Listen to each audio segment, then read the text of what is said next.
Fresh out of college with my business degree, I found myself back in my childhood home.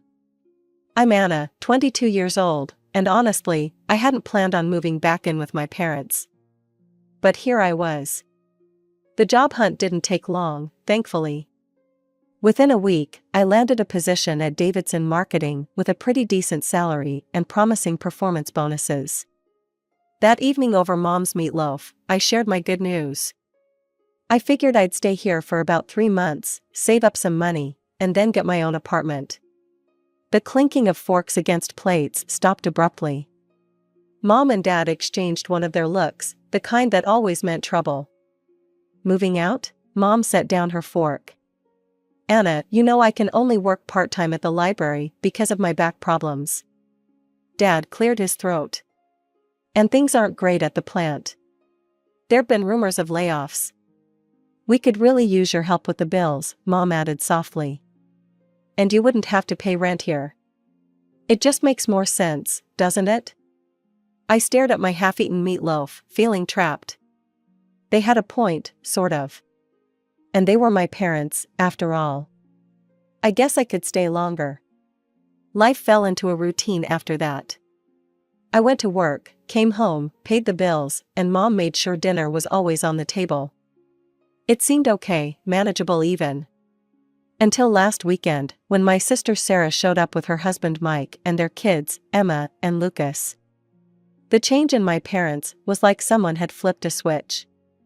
"Oh, my precious angels," Mom cooed, scooping up 4-year-old Emma while Dad swung Lucas onto his shoulders. "Sarah, darling, you look wonderful. How's everything going? Tell us all about what you've been up to." I stood in the doorway, watching as my parents fawned over their eldest daughter and her perfect little family. The way they hung on her every word, asking for details about the most mundane things, how her garden was doing, what new words Lucas had learned, how her book club was going. They'd never shown that kind of interest in my life, not even when I made Dean's List or won the business school's leadership award. "Anna, be a dear and put on some coffee," Mom called over her shoulder, not even looking my way as she bounced Lucas on her knee. Standing in the kitchen that day, listening to my family's laughter from the living room, I couldn't help but think back to how things had always been this way. Sarah, 7 years my senior, had always been the star of our family show, while I was relegated to the role of supporting cast. I remember sitting at this same kitchen table when I was 11, showing Mom my straight-A report card. She barely glanced at it before returning to her conversation with Sarah about college applications. "That's nice, Anna," she'd said absently, waving me away. "Sarah, honey, which universities are your top choices?" Those years were all about Sarah's high school achievements. Every dinner conversation revolved around her grades, her extracurriculars, her college prep. I'd sit there quietly eating my peas while Mom and Dad hung on Sarah's every word about her AP classes and college tours. Everything changed even more dramatically when Sarah got accepted to Brighton University. I was 11 at the time, and I still remember that dinner conversation like it was yesterday. "We're so proud of you, sweetheart," Mom had exclaimed, tears in her eyes. "We'll make it work, won't we, Robert?" Dad nodded solemnly. "We'll take out a student loan. Our Sarah deserves the best education possible." A week after Sarah left for college, they sat me down for a different kind of talk. "Anna," Dad said, his voice serious, "we need to tighten our belts for a while. The loan payments and Sarah's college expenses are significant." That's when things really changed. While my classmates got new phones every year, I kept my old flip phone until it literally fell apart. When I needed new clothes, we went to thrift stores instead of the mall. Christmas gifts became practical items like socks and school supplies. But they never forgot to send Sarah money. "Your sister needs to focus on her studies," Mom would say as she wrote another check. "We can't let her feel stressed about money." I learned my lesson early. At 15, I joined every club and academic competition I could find. I stayed up late studying, not just for good grades, but for perfect ones. I wrote essays for scholarship competitions until my hands cramped. Because I knew that there would be no student loans for me. It paid off. I got a full scholarship to state university, and I still remember the look of relief on my parents' faces when I told them. They wouldn't have to spend a dime on my education. Meanwhile, Sarah graduated, got a job in Brighton, and quickly married Mike, her college sweetheart. Within 2 years, she had Emma, and Lucas followed shortly after. My parents were over the moon. Their perfect daughter had created a perfect family. Now, every monthly visit turned into the same routine. Sarah and Mike would show up with the kids, and before I could even say hello properly, Sarah would be planning her weekend. "Anna, you'll watch Emma and Lucas while we go shopping, right?" she'd say, not really asking. Mike and I hardly get any alone time these days. The first few times, I tried to suggest that our parents could watch them instead. "Oh, honey," Mom would say, rubbing her back. "You know it's hard for me to keep up with young children. And your father needs his rest on weekends." So here I was, spending yet another Saturday watching Frozen for the 100th time with Emma, while Lucas tried to color on my bedroom walls. Sarah and Mike were off having lunch with friends, and our parents were puttering around the garden, occasionally peeking in to ask if I needed anything, as if they were doing me a favor. I tried to console myself with the thought that it was just one weekend a month. Just one weekend of being the free, reliable babysitter while everyone else lived their lives. A year passed in this monthly rhythm of babysitting and bills. I had almost gotten used to it, almost.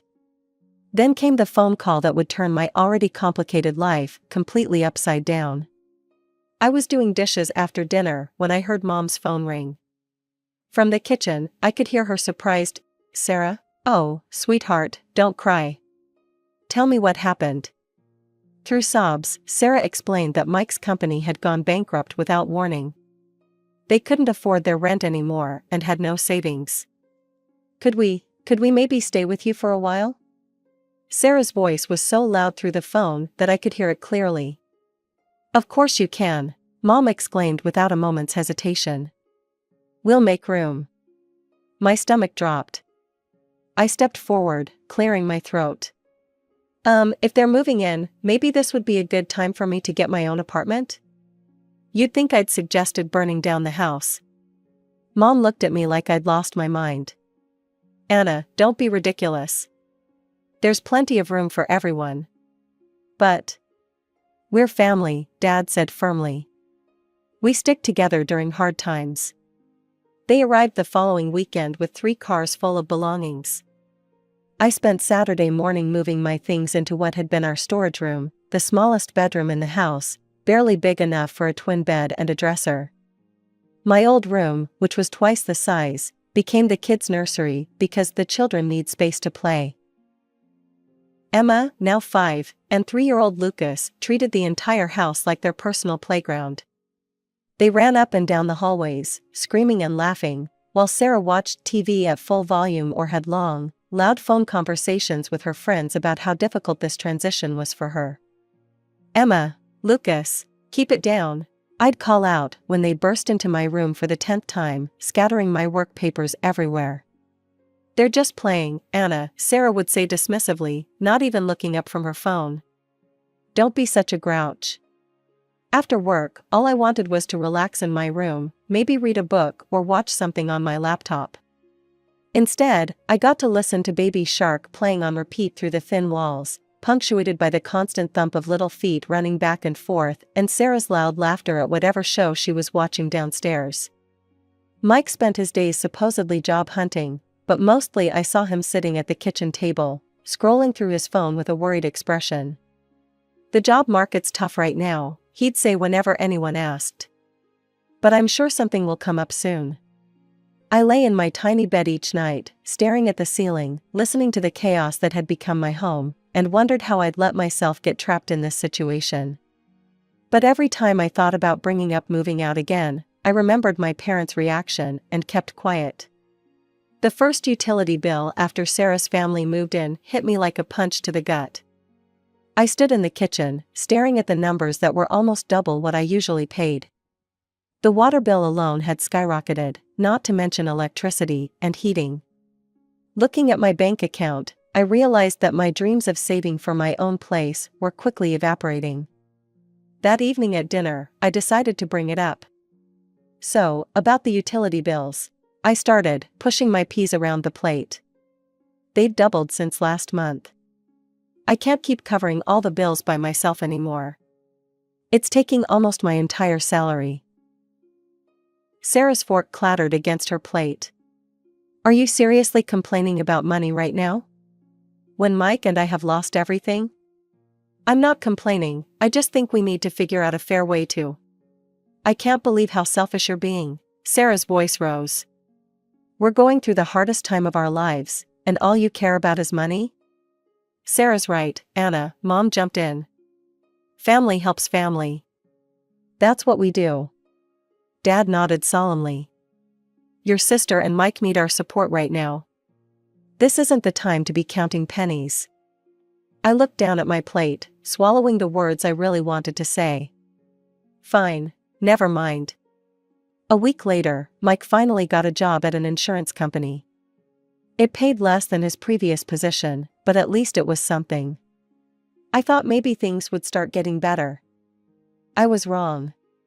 It's so hard being alone with the kids all day, Sarah started complaining almost immediately. Mike leaves at 8 and doesn't get back until 6. I never get a break. Then it started. Small requests at first. Anna, could you watch the kids for an hour while I run to the store? Anna, would you mind keeping an eye on them while I take a shower? Before I knew it, these small favors had snowballed into something much bigger. I'd come home from work to find Sarah already dressed up to go out. Oh good, you're home, she'd say, grabbing her purse. Mike and I are meeting friends for dinner. Emma and Lucas already had their snack, but they'll need dinner in an hour. We'll be back by 10. Weekends became my personal nightmare. Sarah and Mike would casually announce their plans on Friday evening, a shopping trip, lunch with friends, a movie date, leaving me with the kids for hours. Mom and Dad conveniently started visiting relatives more often, usually disappearing right after Sarah and Mike left. So there I'd be, weekend after weekend, trying to keep Emma from drawing on the walls while Lucas had another tantrum because I cut his sandwich the wrong way. I'd spend my Saturdays cleaning up toys, making mac and cheese, and watching endless repeats of children's movies. By Sunday night, I'd be exhausted, my house would be a mess, and I'd still need to cook dinner for everyone. One evening, after a particularly exhausting weekend of childcare, I finally worked up the courage to say something at dinner. I need to talk to you all, I said, setting down my fork.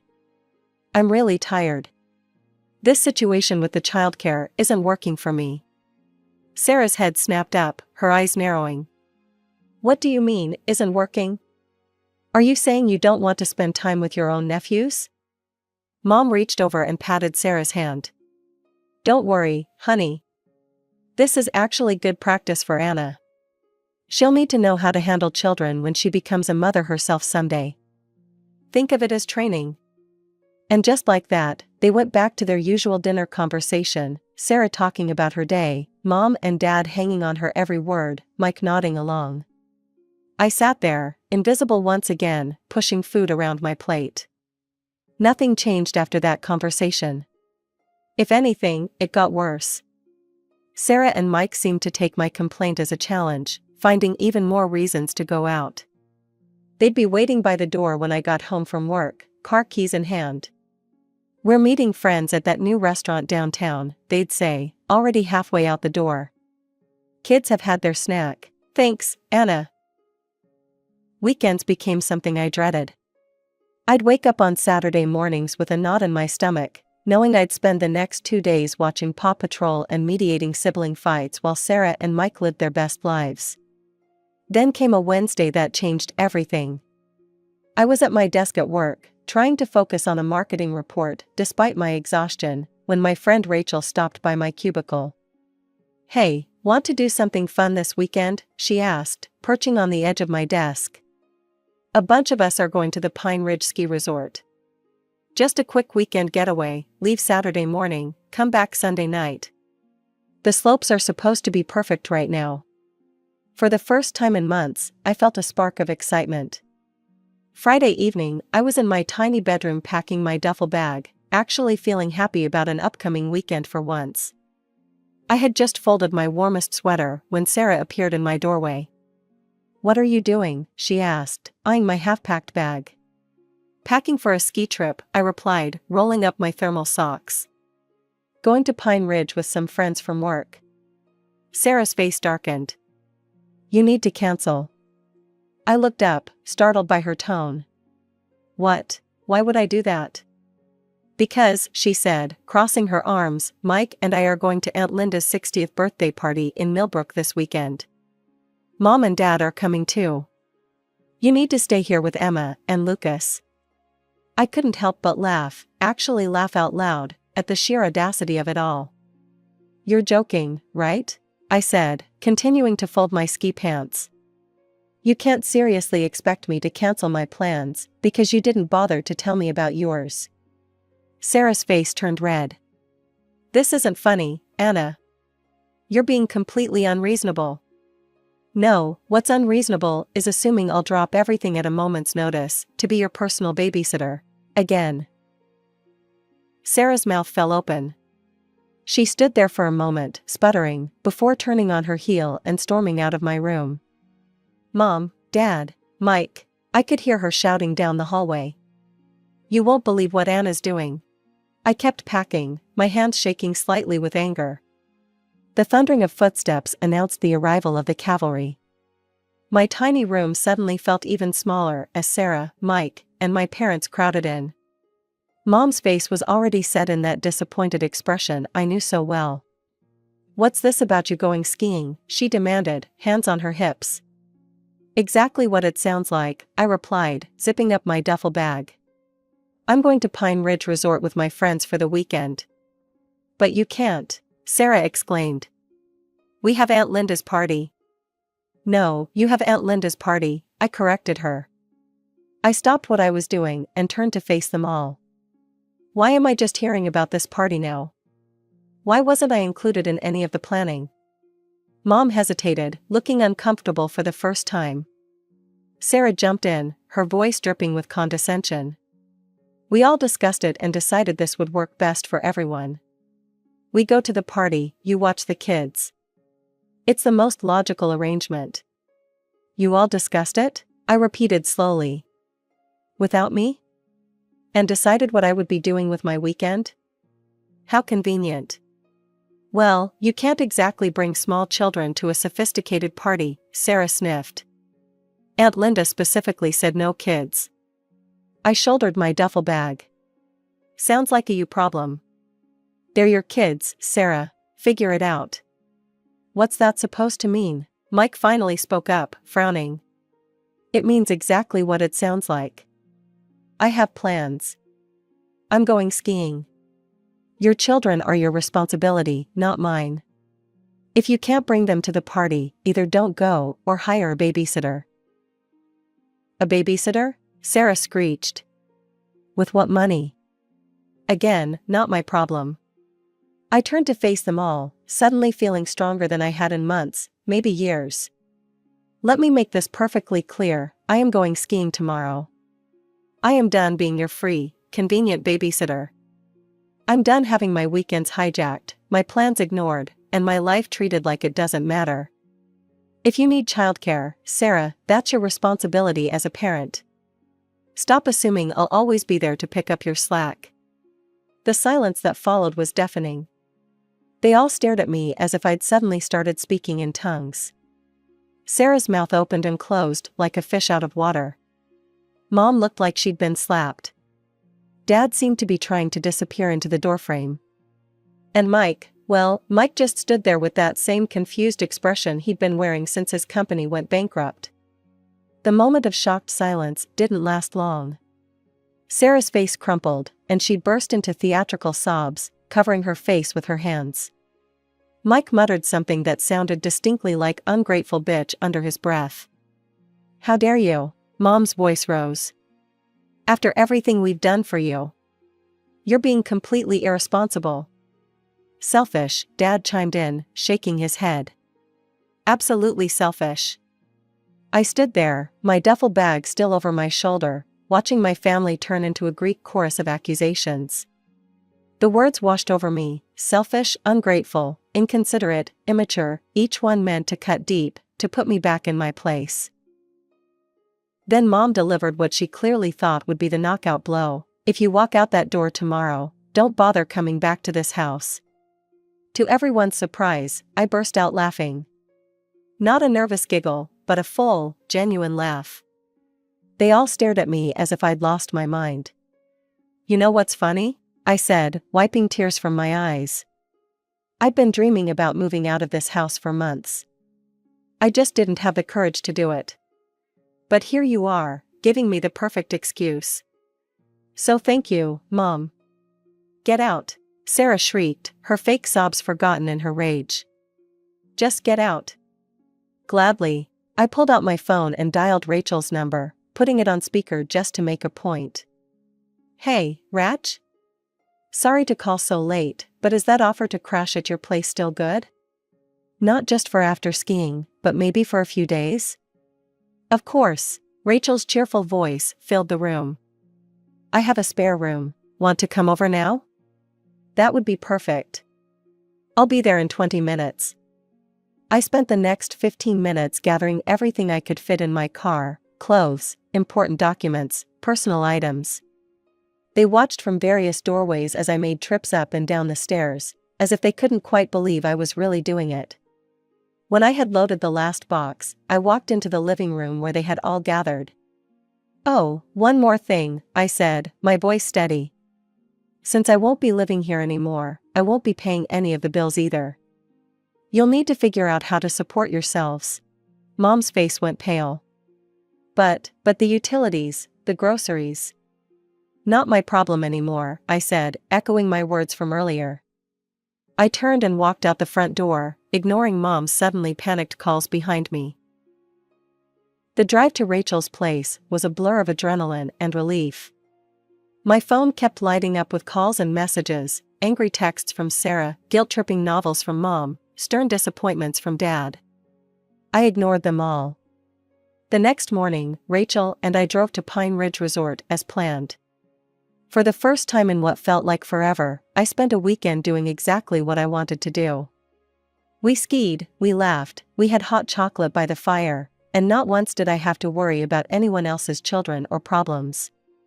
When we got back Sunday night, I opened my laptop and started searching for apartments. With my salary no longer going to support my family, I could actually afford a decent place. By Wednesday, I had found a small but bright one-bedroom apartment in a nice area of town, just a 15-minute drive from my office. My first week in my new apartment was like learning to breathe again. Every morning, I woke up to blessed silence: no screaming children, no blaring TV, no guilt-inducing sighs from my mother. I could make coffee and drink it while it was still hot. I could spend my evenings reading or watching whatever I wanted on Netflix. The messages kept coming, though. I didn't answer the calls, but I couldn't help reading the texts. They followed a predictable pattern.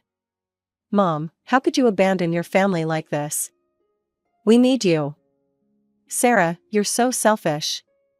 The kids keep asking where Aunt Anna is. Dad, your mother is very upset. You need to make this right." The messages cycled between guilt trips and anger, accusations and pleas. I read them all but responded to none. My silence seemed to drive them even crazier. They weren't used to not having power over me. After a week of this, I was sitting on my new couch when Mom's number flashed on my phone again. This time I decided to answer. "Anna, finally." Mom's voice was sharp. "I can't believe you ruined our entire weekend. Aunt Linda's party was completely disrupted because of your selfish behavior. Sarah and Mike couldn't come because you refused to watch the children, and..." "Stop." My voice was quiet but firm. "Just stop. I'm done with this, Mom. I'm done being treated like a servant in my own home. I'm done being expected to sacrifice everything, my time, my money, my life, for everyone else's convenience. I'm done being the family ATM and free babysitter while being treated like I don't matter." There was a long pause on the other end. When Mom spoke again, her voice had changed to that wheedling tone I knew so well. "Honey, I know things haven't been perfect, but we're family. We need you. The bills this month, we're struggling without your help." "No, Mom. I'm done. Maybe someday we can have a relationship again, but it will be on equal terms. No more manipulation, no more guilt trips, no more treating me like a walking wallet or free childcare service. Until then, I need space to live my own life." I hung up and immediately blocked her number. Then I went through my phone and blocked them all: Mom, Dad, Sarah, even Mike. I blocked them on social media too. It felt both terrifying and liberating, like cutting anchor lines I hadn't even realized were holding me down. Maybe someday I'll be ready to have my family back in my life. Maybe, with enough time and distance, we can build something new, something healthier, with boundaries and respect. Or maybe we won't. Either way, I'm done sacrificing my own happiness and well-being to meet their endless demands.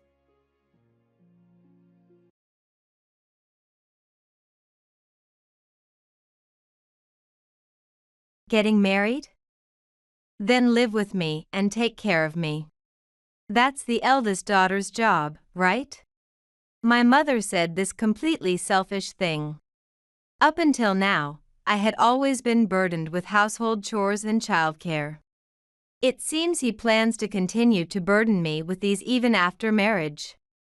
I nodded and said, "Okay. Okay, let's live together. And I will thoroughly make him understand all the hardships I've gone through. He better regret it." Thinking this, I smirked. My name is Emma. I am 28 years old and work at a company.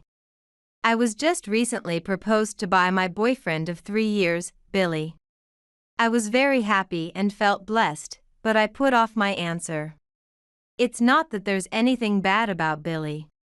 He is kind and considerate, has a sense of humor, and being with him is just fun. He is too good a person for me. Why then do I hesitate to marry such a wonderful person? There is a deep reason for this. To explain the reason, I need to trace back my memories. Memories from my childhood. I was born into a typical salaried worker's family. My father was calm and gentle. My mother was not good at housework, but was an ordinary housewife. I had an older brother 2 years my senior and a younger sister 2 years my junior. It was peaceful days. Everything changed after my brother, 5 years my junior, was born. Soon after his birth, my father passed away. Fortunately, my father had a large life insurance policy, so we were not troubled by money. I remember my mother casually mentioning that the amount was enough to continue our peaceful days as long as we didn't splurge. If my mother had worked part-time then, perhaps the future would have been different. But my mother, who had always been a housewife, did not work. Furthermore, it was as if the reins were off after my father's death. And she even abandoned household chores. The house became a mess. Despite not doing household chores, my mother disliked the house being messy and chose to make her child, me, do it. At that time, my sister and brother were still young. But I had just started elementary school. Yet, my mother would say, "A child who is free should do housework," and made me clean. She also pushed the care of my young brother onto me. A demanding brother, not yet 2 years old. No way could a child who had just started elementary school take care of him. I could barely go to school, but as soon as I returned home, I was immediately set to cleaning and shopping, and taking care of my brother. I also did the cooking, peeling vegetables while cutting my fingers, getting burned while stir-frying. Of course, in the beginning, nothing I made turned out well. Cleaning only made things messy, and my brother cried all the time. The food I cooked was inedible. Then my mother's scolding would immediately follow. "You're useless. Why can't you do anything right? Your brother is smart and does well in his studies. And your sister has a cute face and is popular. Only you are ordinary and have no redeeming qualities.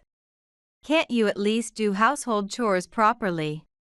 Indeed, my brother did well in his studies even without attending cram school.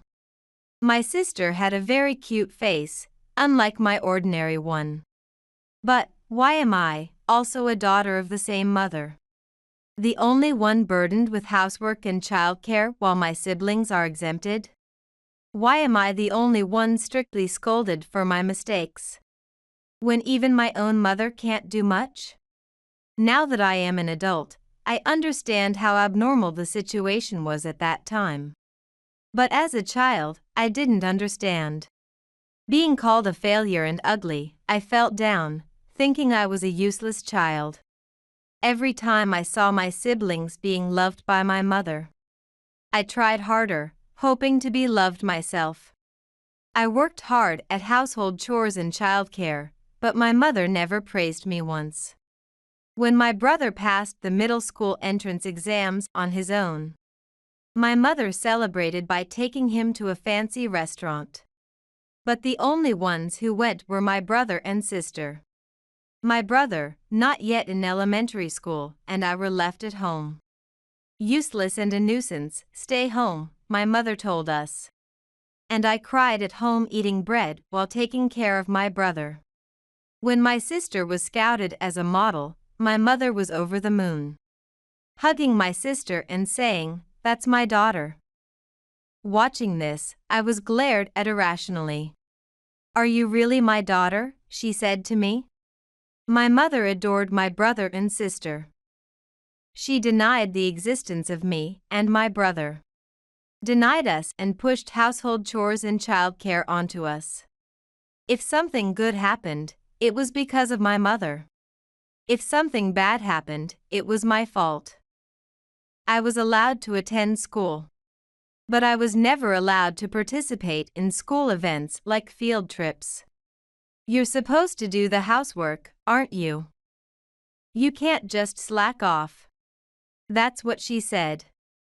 I had no happy childhood memories. No memories of playing with friends after school. I grew up in such an environment, and before I knew it, I had been made to do household chores until I graduated high school. My brother and sister always seemed apologetic towards me. Of course, they tried to help. But when my siblings offered to help, my mother would scream at them furiously. "It's because you're incompetent that you're bothering your siblings. Your brother is studying to enter a prestigious company. Your sister is going to be a celebrity in the future. Don't interfere." Whenever we tried to do something, my mother would blame me. Understanding this, my siblings eventually chose to say nothing. One night, as we lay sleeping, my sister, crying next to me, said, "Sorry, big sister." I hugged her tightly, and we both cried. We were just kids, really just kids. Even when I reached the age to understand the abnormality of my parents, I continued to work hard on household chores for my precious siblings. I was provided with food and shelter and was able to attend school. I thought if I endured, that was enough, and so I endured day after day. As time passed, my brother joined a top company as my mother wished and moved out. He seems to be sending money home from his salary every month. And my mother's lifestyle has improved. She frequently visits hair salons and spas and has increased her collection of brand name items. But she still does not do any household chores. I got a job after high school.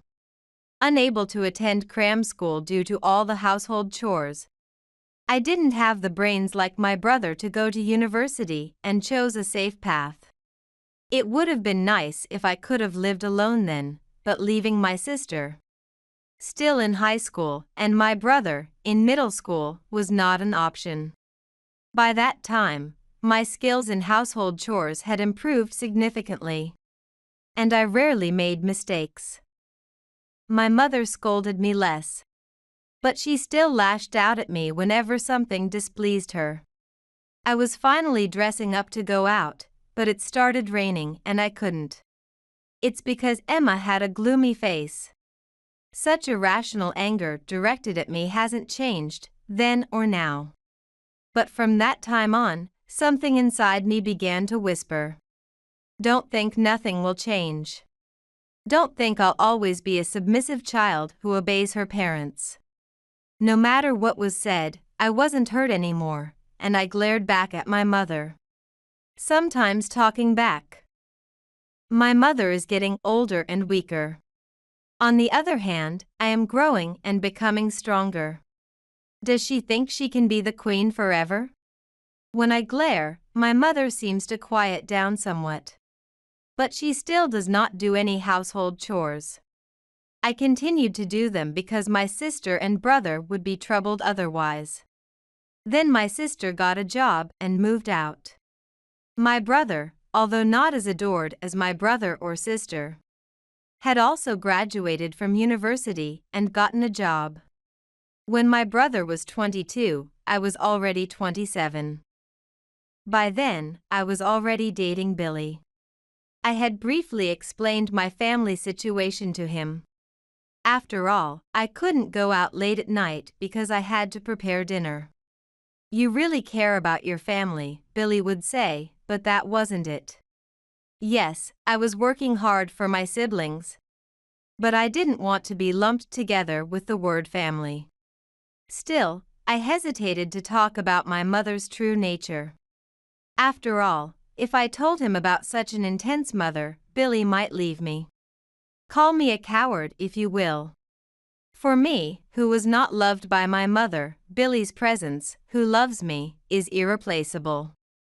I don't want to lose him, I want to be with him forever. I want to be in a normal relationship where we love and are loved. Yet, when he proposed, I hesitated. What is there to hesitate about? That's what I think to myself. My siblings have already moved out. My brother got married last year and started a family. My brother is working hard, saving money. He says he'll move out once he's saved a certain amount, and that's supposed to be soon. If that's the case, I could leave when my brother does. But thinking about that suddenly makes me feel sick. My head hurts. My stomach hurts. I feel nauseous. Ah, I see, I don't want to leave home. I have to stay with my mother. Because I'm a failure, a misfit, unloved by my mother. I have to do the household chores to finally be recognized by my mother. I shouldn't get married. I convinced myself and closed my eyes. All that spread before me was darkness. Darkness that had been spreading since I was a child. I had given up, thinking the darkness would continue. But that's not true.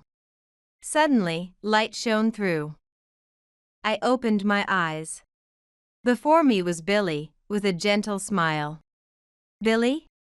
Who said Emma shouldn't get married? Who said you can't be happy? There's no such rule, right? At least, I'll show you happiness. Huh? I will make Emma happy. Trust me, it's okay. But I'm a selfish person, so I'll definitely accomplish what I've said. I'll definitely make you happy. So, please marry me. Talking about my mother was a whim.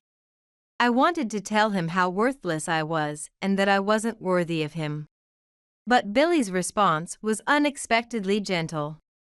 Overwhelmed by his kind gaze, I clung to him and cried. Crying and crying, just crying. Thank you. Please take care of me, I said.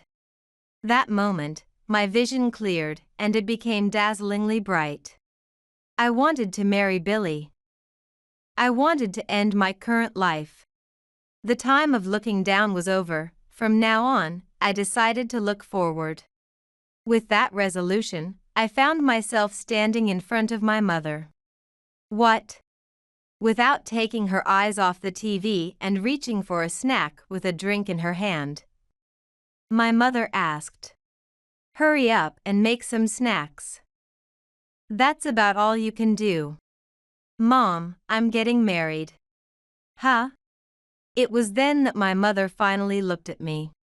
How many days had it been since my mother really looked at me? My mother, who always commanded something, spoke without looking at me. Sitting down, she looked up at me. I, standing, looked down at her as she frowned. "Getting married? What about the house? Are you abandoning your brother? I just talked to him, and he said he's moving out when I get married." I see. My mother's expression didn't change as she responded indifferently. "So, we're living together. Huh? Getting married? Then live with me and take care of me. That's the eldest daughter's job, right?" Saying something utterly selfish. My mother turned her gaze back to the TV as if there was no more to discuss. Not even a single word of congratulations, even though her daughter was getting married. Watching my mother's attitude, various emotions surged within me. And before I knew it, my mouth had automatically said, "Okay. Okay, let's live together." My mother, who had lived a selfish and self-centered life, had kicked my life around. If she wants to live together, fine. But don't think you can live as carefreely as before, right? I watched my mother drinking leisurely and smirked. After that, Billy and I got married. We registered our marriage and took a commemorative photo. We didn't have a ceremony because neither of us wanted one. After registering, Billy immediately moved into our house. Yes, the beginning of our living together. I'm telling you first, don't ever hesitate with my mother. I had said it many times beforehand, but I emphasized it again, and Billy nodded with a smile. "Yeah, don't worry. After all, it was your mother who wanted to live together. I'll do as I please." "Yeah. Emma, you too, you're my wife now. And this is your home. Do as you like, okay?" Saying so, my husband smirked. I nodded and smirked as well. "Well, shall we begin?" I thought to myself, rolling up my sleeves, unknown to my mother. Day 1 of living together. "What's this? Why isn't my breakfast ready?" "Emma, are you slacking off?" Good morning, Mother. We're both leaving soon, so please prepare your own breakfast." "Let's go, Emma." "Right. Huh? Wait, just a moment." Not preparing my mother's breakfast, something that hadn't happened in decades. My mother was confused by the unusual situation, and I felt somewhat uneasy. It might be confusing at first to stop a habit. But you'll get used to it gradually. I nodded at my husband's words. My mother's confused face earlier was kind of funny. After finishing work and returning home, the house being messy was usual. I glanced at it and went to my room to change and then to the living room. "Emma, what was that this morning? You can't even prepare breakfast for your own mother? You really are incompetent." "Huh? Can't prepare breakfast? Mom, aren't you the incompetent one?"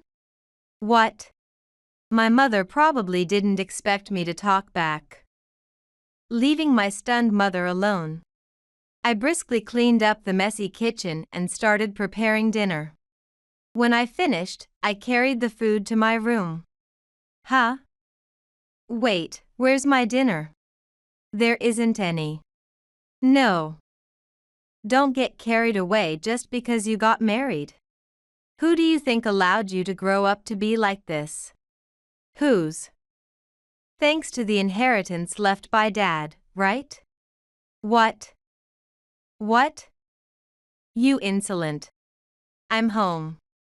Just as my mother tried to say something, my husband came home. Welcome back. Dinner's ready. Really? But I'm sweaty, so can I take a bath first? Sure, that's ready too. Huh? Wait a minute, I should go first. Ah, mother, I'll be taking the bath first. No, wait just a. Ignoring my mother's protest, my husband headed straight to the bath. I returned to my room to lay out dinner. Then my mother started banging on the door. Ignoring her, I prepared and left before my husband came out of the bath, encountering my mother standing there imposingly. What do you mean by this? What do you mean? You don't prepare my meals, you don't clean the house, you let your husband bathe first. What's the point of living together then? That's normal. I'm married now, so I only take care of my husband. I'm no longer obligated to take care of Mom. Are you a demon? Don't you say that. What? I glared back at my mother, who kept blaming me as the bad one, and she lost her words. What about you, who dumped all the housework on a young Emma and goofed around? Aren't you a demon then? I managed to grow up safely thanks to the inheritance Dad left us. We could live off that money. But Mom, you did nothing. Do you think you raised me? Of course. How? You let me do all the housework while you goofed around. You doted only on my brother and sister and ignored me and my brother. You never once attended a school meeting. You never showed any interest in my future, just told me to do the housework. How is that raising? That's, well. Sorry, but I don't feel grateful at all. So, from now on, I won't take care of Mom. After declaring that, I walked past my mother. She stood there, unable to say anything. The next day. Day 2 of living together. Emma. Why aren't my clothes washed? Because I didn't do it, so of course they're not washed. But you were running the washing machine yesterday. I did ours, mine and Billy's. Do mine too, I'm your mother. This happens right after I return from work, exhausted, and she's been playing all day. You have free time, so you should do the laundry yourself. I'm training you. Thanks for that.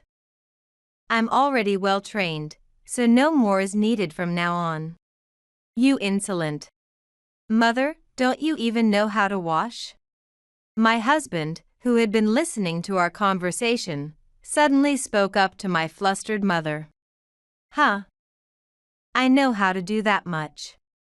If you don't know, I can teach you. Come on, follow me. I'm telling you I know how. Do you really know? First, you open the lid, right? Then you put in the detergent and fabric softener here. I'm telling you, I know. Then you choose the cycle and press this button here. It's turned into a complete joke or treating her like a child. My mother was taken aback by his ignoring all her objections. And my husband kept talking with a grin. Go ahead, try it. I won't do it. That's Emma's job. Just do it. Eek. Suddenly, my husband's tone changed. The smile disappeared from his face, showing anger. Seeing that, my mother let out a small scream. You made a young elementary school Emma do all that, right? Then it should be easy for an adult like you. Just do it. Yes. Intimidated by his forcefulness, my mother ended up doing the laundry herself. It was indeed a scene we hadn't seen in decades. By the way, the amount of detergent my husband had previously put in was quite excessive. And suds were leaking from the washing machine, causing my mother to scream. But we, locked in our room, completely ignored it. The Spartan treatment for my mother continued. What? Cooking? Just do it yourself. I don't care what you want to eat. The old me, who used to do everything my mother said, had become quite strong as a reaction to breaking free from her control. My mother was lost for words at my retorts. Mother, do the cleaning yourself. What is this, underwear? How can you just leave it lying around? Wow, Mother, you've been playing so much yet your wrinkles are increasing day by day. Didn't you play outside too much instead of making Emma do all the housework? Are you even applying sunscreen? Before calling Emma incompetent, you should reflect on your own inability to manage yourself. What is this dish? Is it even edible? Emma's cooking is really delicious. You criticize others but can't see your own flaws. My husband showered my mother with his pointed words. Poke, poke, poke. It was like sitting on a bed of needles. I chuckled wryly, remembering how my mother used to nag me like that every day. And then, a month into our living together passed. Finally, my mother snapped, shouting, I've had enough. I endured for over 10 years. But her patience is just too lacking. Enough. I've had it. You two as a couple are too much. I can't stand it anymore. Get out right now. Okay, we'll leave. Huh? She probably didn't expect us to agree so readily. Maybe she thought we would beg if she suddenly kicked us out. But that wasn't going to happen. My husband and I quickly packed our bags and headed for the door. Huh? Wait, you're leaving now. What about your things? Oh, this is everything. Everything. We've placed everything else in our new home, so it's fine. What? Yes, my husband and I had actually rented an apartment separate from my family home. We lived at home with the bare minimum, ready to leave at any moment. And now, we were waiting for the get-out command. Less than an hour after being told to leave, my husband and I were out the door. Wait. What will become of me now? I don't know. Didn't you say I should leave, Mom? Well, I've already done more than enough taking care of you, Mom. You never once appreciated it. You always favored my brother and sister and looked down on me. I never felt any love from you. If you tell me to leave, of course I'll gladly go.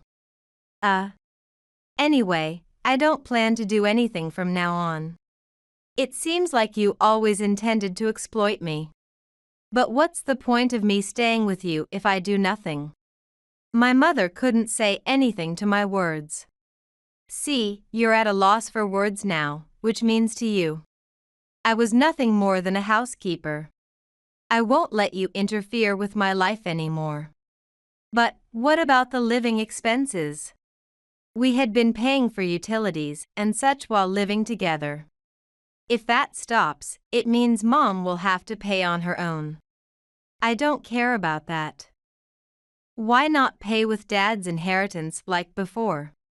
There's hardly any of that left. You all spent it. Lies. Mom, I know you've been spending a lot on yourself. That's why you forced me to cook budget meals. And I haven't forgotten wearing tattered clothes. Because you rarely bought me any new ones. That's. You've always done whatever you wanted. Maybe it's time you struggled a bit. Saying that, I turned my back on my mother. Wait. Goodbye, Mom. The words I always wanted to say. The words I could never say. I felt relief that I finally could. I glanced down once, then looked up. My husband was waiting for me with a smile. Without looking back, I ran to my husband, took his hand. And we left my childhood home behind. Afterwards, after squandering my father's inheritance and struggling financially, my mother first contacted my brother.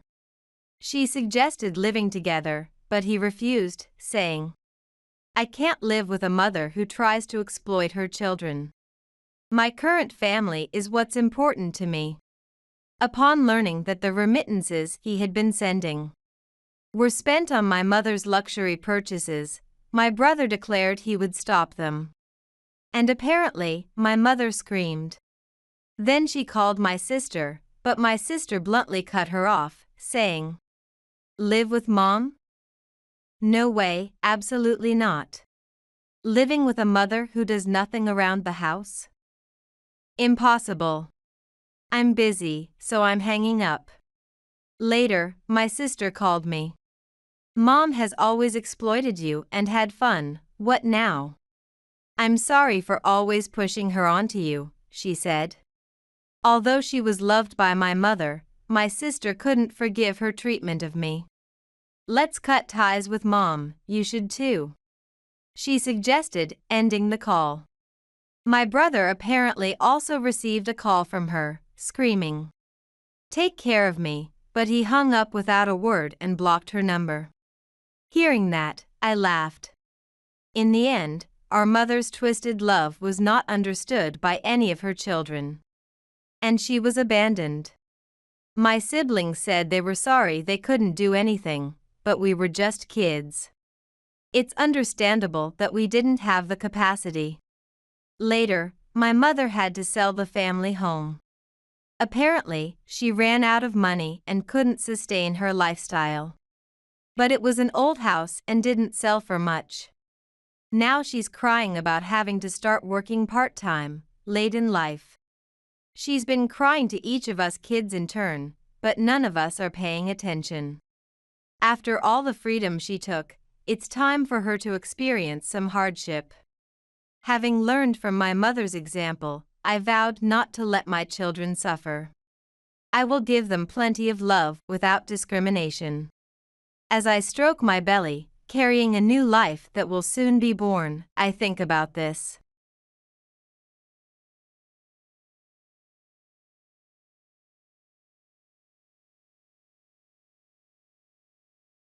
I can't work at that company. My grandson had left for the induction ceremony but returned home in just 30 minutes. As a child born premature and frail, he had overcome many hardships and finally landed a job at a major corporation. However, at the ceremony, he encountered the company president's daughter, who had bullied him in middle school. "My name is Debbie Hansen. I'm 75 years old. Officially, I'm the chairperson of a company that produces next-generation semiconductor materials. Originally a small-town workshop, this business was started by my late husband. It began as a small factory that produced limited quantities with local craftsmen. But it expanded gradually as we focused on technological innovation and quality improvement, eventually becoming a global corporation providing next-generation semiconductor materials. My husband passed away 5 years ago, and now my son has taken over as the president. Initially, he was reluctant to take the role. I'm better suited to working on the factory floor making parts. I think you'd be better as president, Mom. But I'm already 70 years old, and sooner or later, you'll have to take over. We ended up reluctantly passing the presidency back and forth. I considered promoting someone from our long-serving employees, but they were all craftsmen at heart, and none seemed right for the position. My late husband was also not good at dealing with external affairs. I wonder if being a craftsman runs in the family? Eventually, I took on the position of chairperson to support my son, and he settled into the role of president. Over time, he grew into it and, thanks to his wife's support, he began relying less on me. Nowadays, my pleasures are taking care of our cat and watching my grandson grow. despite having worked desperately with my husband to expand the business. He left for the afterlife, leaving me behind. You've gotten old too, huh? I reminisce about the past while petting our cat, Loki. It was my grandson, Kevin, who had just started elementary school, who brought Loki home as a kitten. Can I keep it if I take good care of it? He had asked.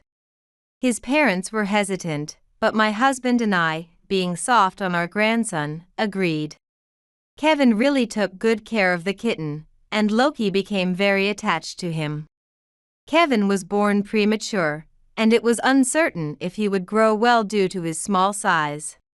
We could only watch him from outside the incubator, and prayed that he would grow up without any issues.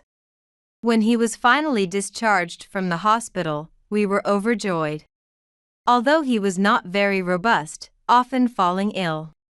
Yet, it was adorable to see him going to school with his backpack, despite his small stature. When he wanted to keep the cat he found after school, refusing him was out of the question. He's so small and cute, I said as Kevin held the kitten. Will he grow up okay? Kevin asked worriedly. Of course, you were very small when you were born too, but you grew up just fine. I reassured him. Growing up healthy, that was a wish shared by our whole family. Kevin wasn't very sturdy even after starting elementary school, often catching colds which then turned into bronchitis, causing him to miss school. However, he was very bright. Even when he missed school, he would read textbooks, solve practice problems, and read books at home. Perhaps he enjoyed imagining himself traveling through space, or battling villains in his stories because he couldn't run around outside like other kids. His grades were excellent, almost as if his intelligence compensated for his frail body. Wishing he could be less brilliant and more healthy might have been a luxurious worry. In middle school, Kevin decided he wanted to strengthen his body by joining a sports club. He initially wanted to join the judo club, but we all opposed that, not wanting to see our grandson getting thrown around and coming home bruised. We suggested tennis instead, a more individual-paced sport that wouldn't burden his teammates. Kevin agreed, and my husband and I happily provided him with a racket and shoes. I've been physically weak since I was little and joined this club hoping to get healthier. I might cause some trouble, but please bear with me. Kevin greeted his new club members. The coach, seniors, and other new members were very welcoming, although Kevin was probably treated a bit like the underdog. Everyone except Megan Irving was supportive. Megan was a classmate of Kevin's. According to him, she was the daughter of a company president, did well academically, was good at sports, and always had a group of followers. Ah, she's popular, then? I remarked. No, not really. Those girls just stick around because she treats them to things and gives them presents. She's really awful. Kevin's friend, Sean, commented. Kevin had made friends with Sean in middle school. They were in the same class and both belonged to the tennis club. Unlike Kevin, Sean was tall and robust, the picture of health. Gentle Kevin and outgoing Sean, although different in personality, were very good friends. That girl, Megan, targets Kevin and harasses him. What? Why would she? No one in the family had heard such things from Kevin. He wasn't the type to be disliked or attacked by others. Megan can't beat Kevin in test scores. Sean explained her relentless character. Even so, to harass. She hides his shoes during club activities. Hits tennis balls far away on purpose to make Kevin fetch them. And sometimes pretends to miss and hits her serves directly at him. This was something I couldn't overlook. I'll go to the school and complain. No, maybe I should go directly to her parents. I was furious. Please don't, Grandma. I'm fine, really. If you do that, I'd be too embarrassed to go to school. Kevin stopped me, and I held back, realizing children have their own ways of handling things. The burden of the tennis club. A boy who's good at studies but clumsy in sports is trash. A poor kid from a small-town factory. Apparently, Megan and her group of girls would say such things audibly enough for Kevin to hear, even outside club time. At that time, our family's workshop was still small, just when next-generation semiconductor materials were starting to gain market demand. The building and factory were still old and small, and from the outside, it might have looked like a poor workshop. But for someone to look down on others just because she's a company president's daughter was unthinkable. Although Kevin asked us to remain silent, it was infuriating. Despite everything, Kevin continued to work hard, occasionally missing club activities due to poor health. But his academic performance remained top of his class. Megan Irving, the president's daughter, was evidently frustrated by this. When Kevin moved to a different class in the second year of middle school, we were relieved. Sean continued to be in the same class, and both Kevin and I were happy. However, Kevin still had to face Megan in the tennis club. Once, when he found his hidden shoes, the laces were all cut. These are important shoes my grandma bought for me. Why would you do something like this? Kevin confronted her. What? You have proof for something? I understand that a pair of shoes is a big deal for a poor person, she sneered back. There was no proof. Perhaps Megan had commanded her followers to do it.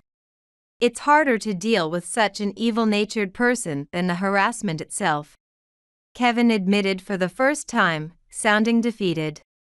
I was worried he might develop a distrust of women because of this. Kevin became classmates with Megan Irving again in third grade, and the harassment in the classroom resumed, since he was in a different class from Sean. My family and I did not find out about this until much later. Before tests, someone would hide Kevin's notes. During a science experiment, someone broke his equipment, preventing him from proceeding with the experiment. Above all, the backbiting and slander on social media severely hurt Kevin's heart. Some kids spread baseless rumors just for fun, even if they don't mean any harm. Despite this, Kevin continued with the tennis club until his summer retirement, maintaining his grades throughout.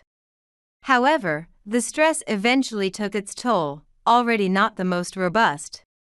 Kevin fell ill with acute nephritis just before high school entrance exams due to a cold, which forced him into hospitalization. He missed both the exams and his middle school graduation. Our whole family regretted not acting sooner to help him. But Kevin himself seemed surprisingly unaffected. It's okay. I can take the exam next year. With all this time to study, maybe I'll aim for a higher-ranked school, he said with a laugh. True to his word, Kevin passed the entrance exam for a better high school the following year. He proved to be stronger than I had ever imagined. High school life seemed enjoyable for him. He joined the tennis club again, and even participated in matches, though he mostly lost in the first round. We celebrated his first match win with a family gathering. Although Sean went to a different high school, he remained close with Kevin and came to celebrate with him. Life's so much less stressful without Megan Irving around. I wanted to punch her when you were hospitalized. Megan had been delighted when Kevin was hospitalized, peeking during the graduation ceremony with taunts like, "You couldn't even take the exam, right? Serves you right, you're definitely a middle school dropout now. It's good you didn't hit her. If that had ruined your chances for further education, I'd have felt even worse. Yeah, you're right. Sorry. Let's stop talking about her. Yeah. I don't even want to remember her, and hopefully, we'll never see her again. With that, Kevin's trials seemed to have ended, or so everyone thought. When college application season arrived, Kevin mentioned, "I'm thinking of going to MIT to study engineering. It could help with our family business in the future." The university was renowned for its research in semiconductor technology.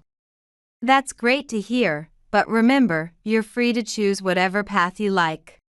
I and the rest of the family insisted. This is what I love.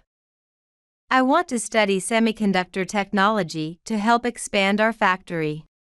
Kevin replied, his eyes shining with determination. My husband was bedridden at the time, but hearing this from Kevin brought him great joy. Our factory is in safe hands, he had said. He passed away before hearing of his college acceptance. But his last days were peaceful, watched over by our family. Kevin thrived in college, even finding a lovely girlfriend through Sean's girlfriend. And they often went on double dates. Recently, he's become much healthier, hardly ever catching colds. In his senior year, I asked him, "Kevin, do you plan to work at our factory right after you graduate? I think it might be better for you to work at another company first, to broaden your experience as a working adult." Yeah, I've been thinking that too. I'd feel too sheltered if I stayed with the family business right away. Kevin agreed with a laugh.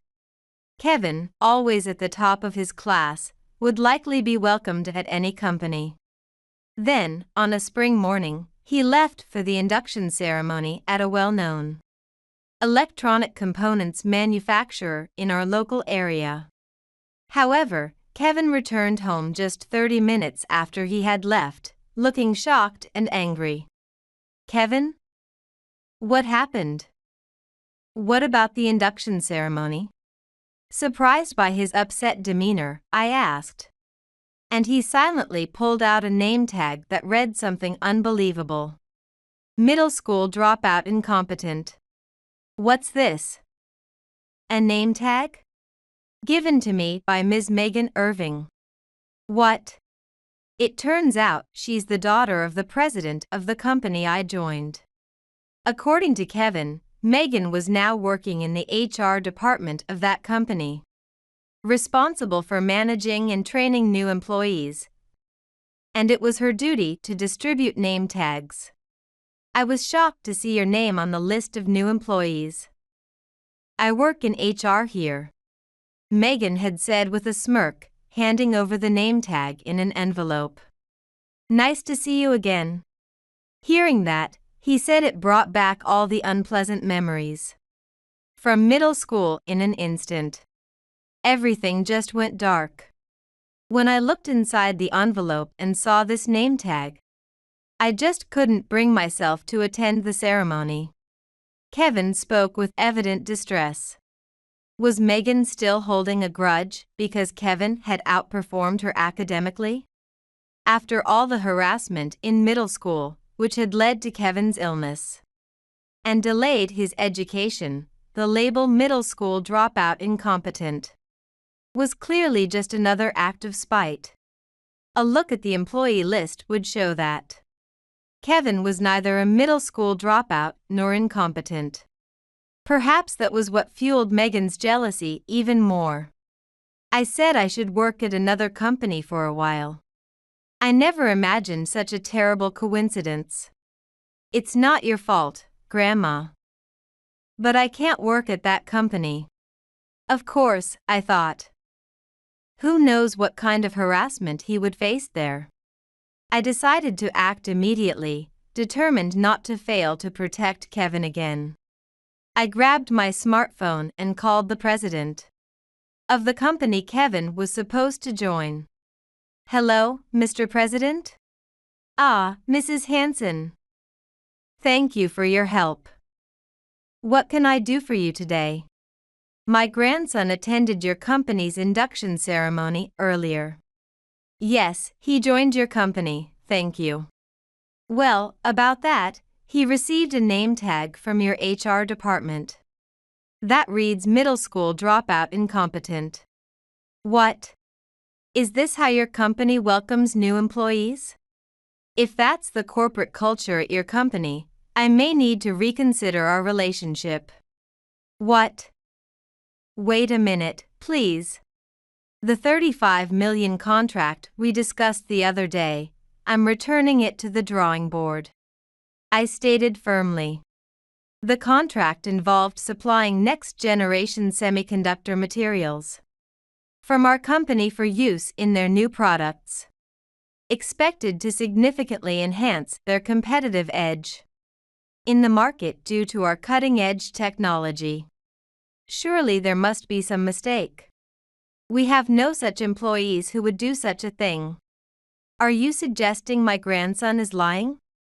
No, not at all. We'll investigate immediately. Could you please wait a moment?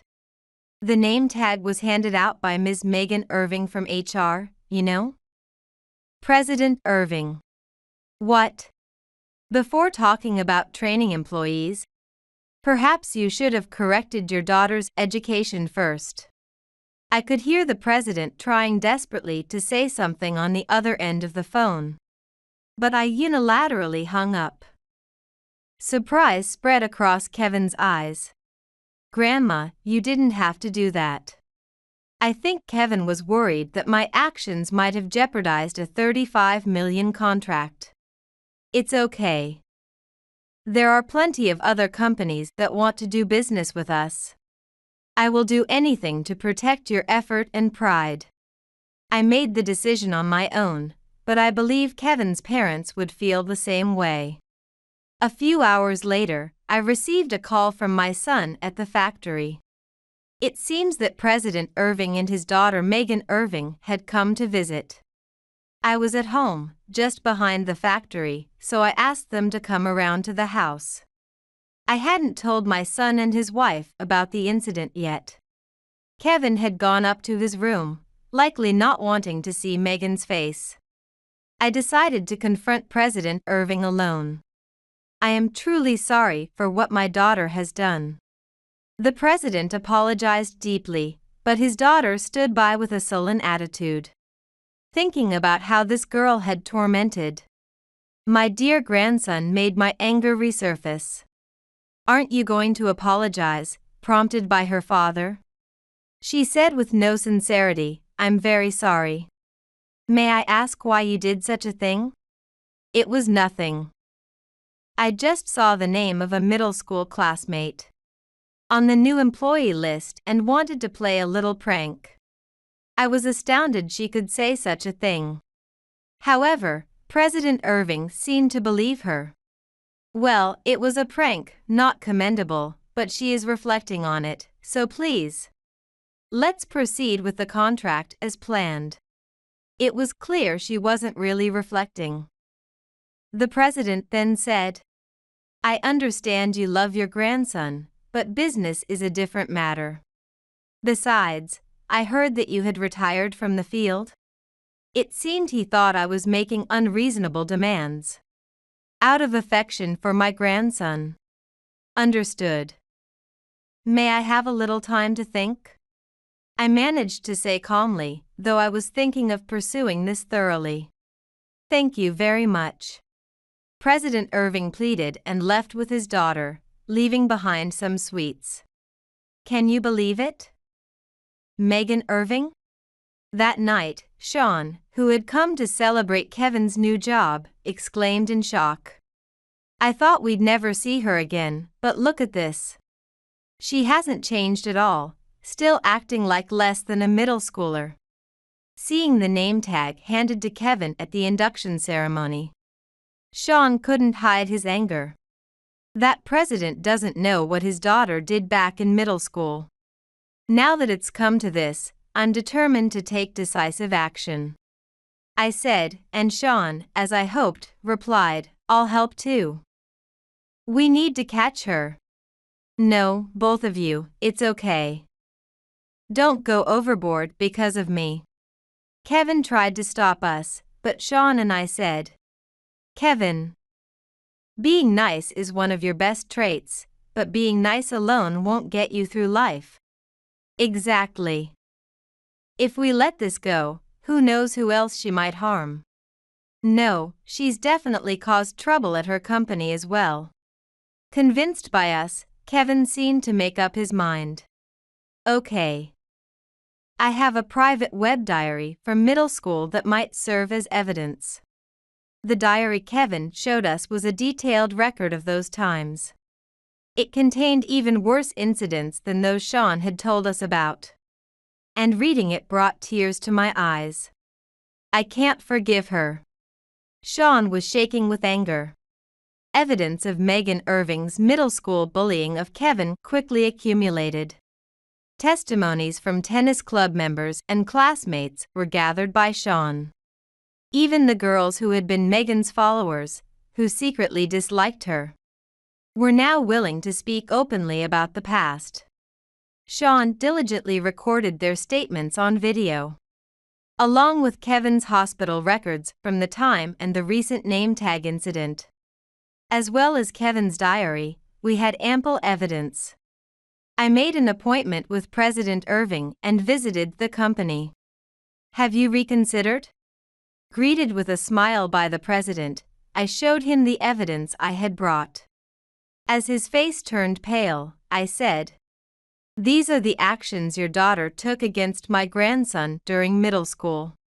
Because of this, my grandson fell ill and delayed his advancement by a year. The president made an internal call and summoned his daughter to his office. Megan, what have you done? He yelled as she entered the room, looking bewildered. Upon seeing me, she seemed to understand the situation. Is there anything else? Her attitude was defiant to the extreme. Listen. There is evidence of what you did in middle school. What would you do if you were sued? What are you talking about, Dad? Those minor pranks from so long ago are well past the statute of limitations. It appeared that the daughter was more knowledgeable about the law than her father. Indeed, it would be difficult to legally pursue matters after so much time had passed. However, the president's daughter seemed to have forgotten that.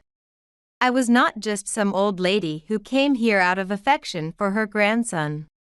Then, we will no longer be doing business with your company. Are you okay with that? I informed him of my decision, and the president slumped in resignation. Subsequently, our company contracted with a competitor of President Irving's company to supply the semiconductor materials we had intended for them.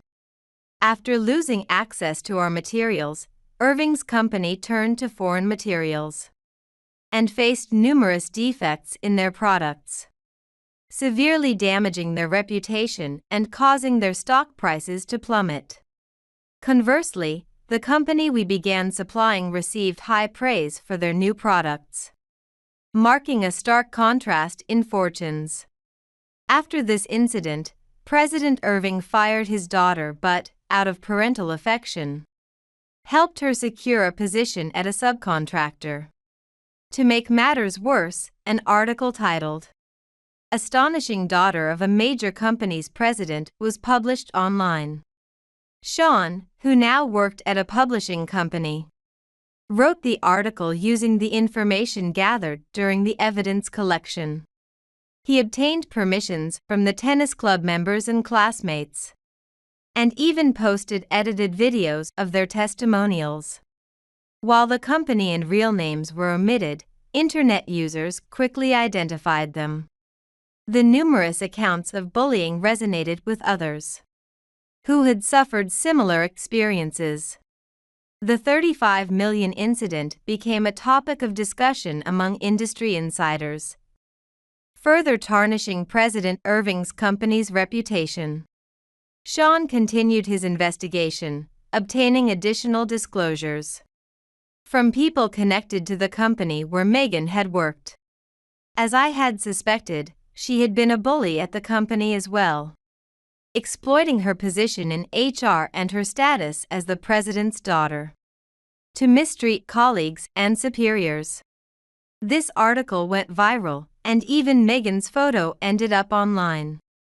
Her new workplace was identified, leading to relentless online attacks. Overwhelmed, her new employer dismissed her. Even Megan, tough as she was, suffered greatly and eventually secluded herself at home. She's supposedly seeing a psychiatrist now. But unless her personality changes, I doubt it'll help. She's planning to flee overseas, but the internet is the same everywhere. Sean told me this after receiving praise from his editor for the article. Only Kevin seemed sympathetic. The internet is scary. It can change a person's fate just like that. What are you talking about? Didn't that woman change your fate too? She got what she deserved. Yeah, maybe. I hope reading that article makes people realize if you do terrible things to others, it comes back to you, and maybe it will reduce the suffering of others who are still experiencing such hardships. Kevin was always kind. His advancement being delayed by a year and his initial employment opportunity disrupted were indeed events that could have derailed his destiny. But Kevin had persevered, attending a higher-ranked high school and finding a new job on his own, despite my offer to introduce him to related companies. The company I ended up joining is smaller than the one I initially had. But the president is very passionate. It's a great place, he said, his eyes sparkling. Today, we were set to celebrate Kevin's employment again. This time with his girlfriend and Sean's girlfriend at a fancy French restaurant I had booked. Saying, "You're working now, so it's an experience to celebrate at a nice place." As Kevin headed out, I called out to him. No matter the hardships or challenges, overcoming them with your own efforts. Kevin, I'm proud of you. Kevin turned around and smiled shyly.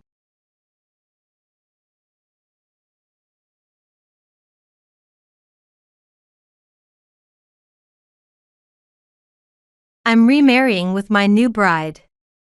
Thanks for everything so far, Jim said with a cheerful laugh. Standing next to him, my mother-in-law also added with a full smile. You should get a divorce and leave. It seems decided between Jim and my mother-in-law to welcome his mistress as his new wife. I guess I'm being ousted. But I'm not worried. I knew this would happen sooner or later. Jim is smitten with his mistress, and his parents' house has fully accepted her. But of course, I haven't just been sitting quietly. I prepared a surprise for when this would happen. Well then, Jim. Are you ready? My name is Sherry Johnson. I'm 35 years old. I married Jim when I was 27. We currently live together in an apartment. Let's have children when we have a bit more room in our budget. Years have passed since he said that. Before I knew it, both Jim and I are getting on in years. I want to finally have children. Just as I was thinking this, I sensed that Jim was cheating. Jim was never good at lying. I have overtime work today. That has become his recent excuse. But it's obvious it's a lie when you look at the payroll slips. On his days off, he hurries out alone. Could he be cheating? I thought immediately. But somewhere in my heart, I still trusted him. I loved Jim so much, that's why I married him. I thought he felt the same. So I decided to confront Jim. I thought if I asked him to stop the affair, he would agree. However, why do you think I'm cheating? It happened during dinner. As we faced each other at the table and I spoke up, Jim frowned. Because you've been making excuses to leave the house recently, haven't you? You suspect me over just that? Jim was furious. But at that moment, I felt relieved inside. Jim, after all, wasn't cheating.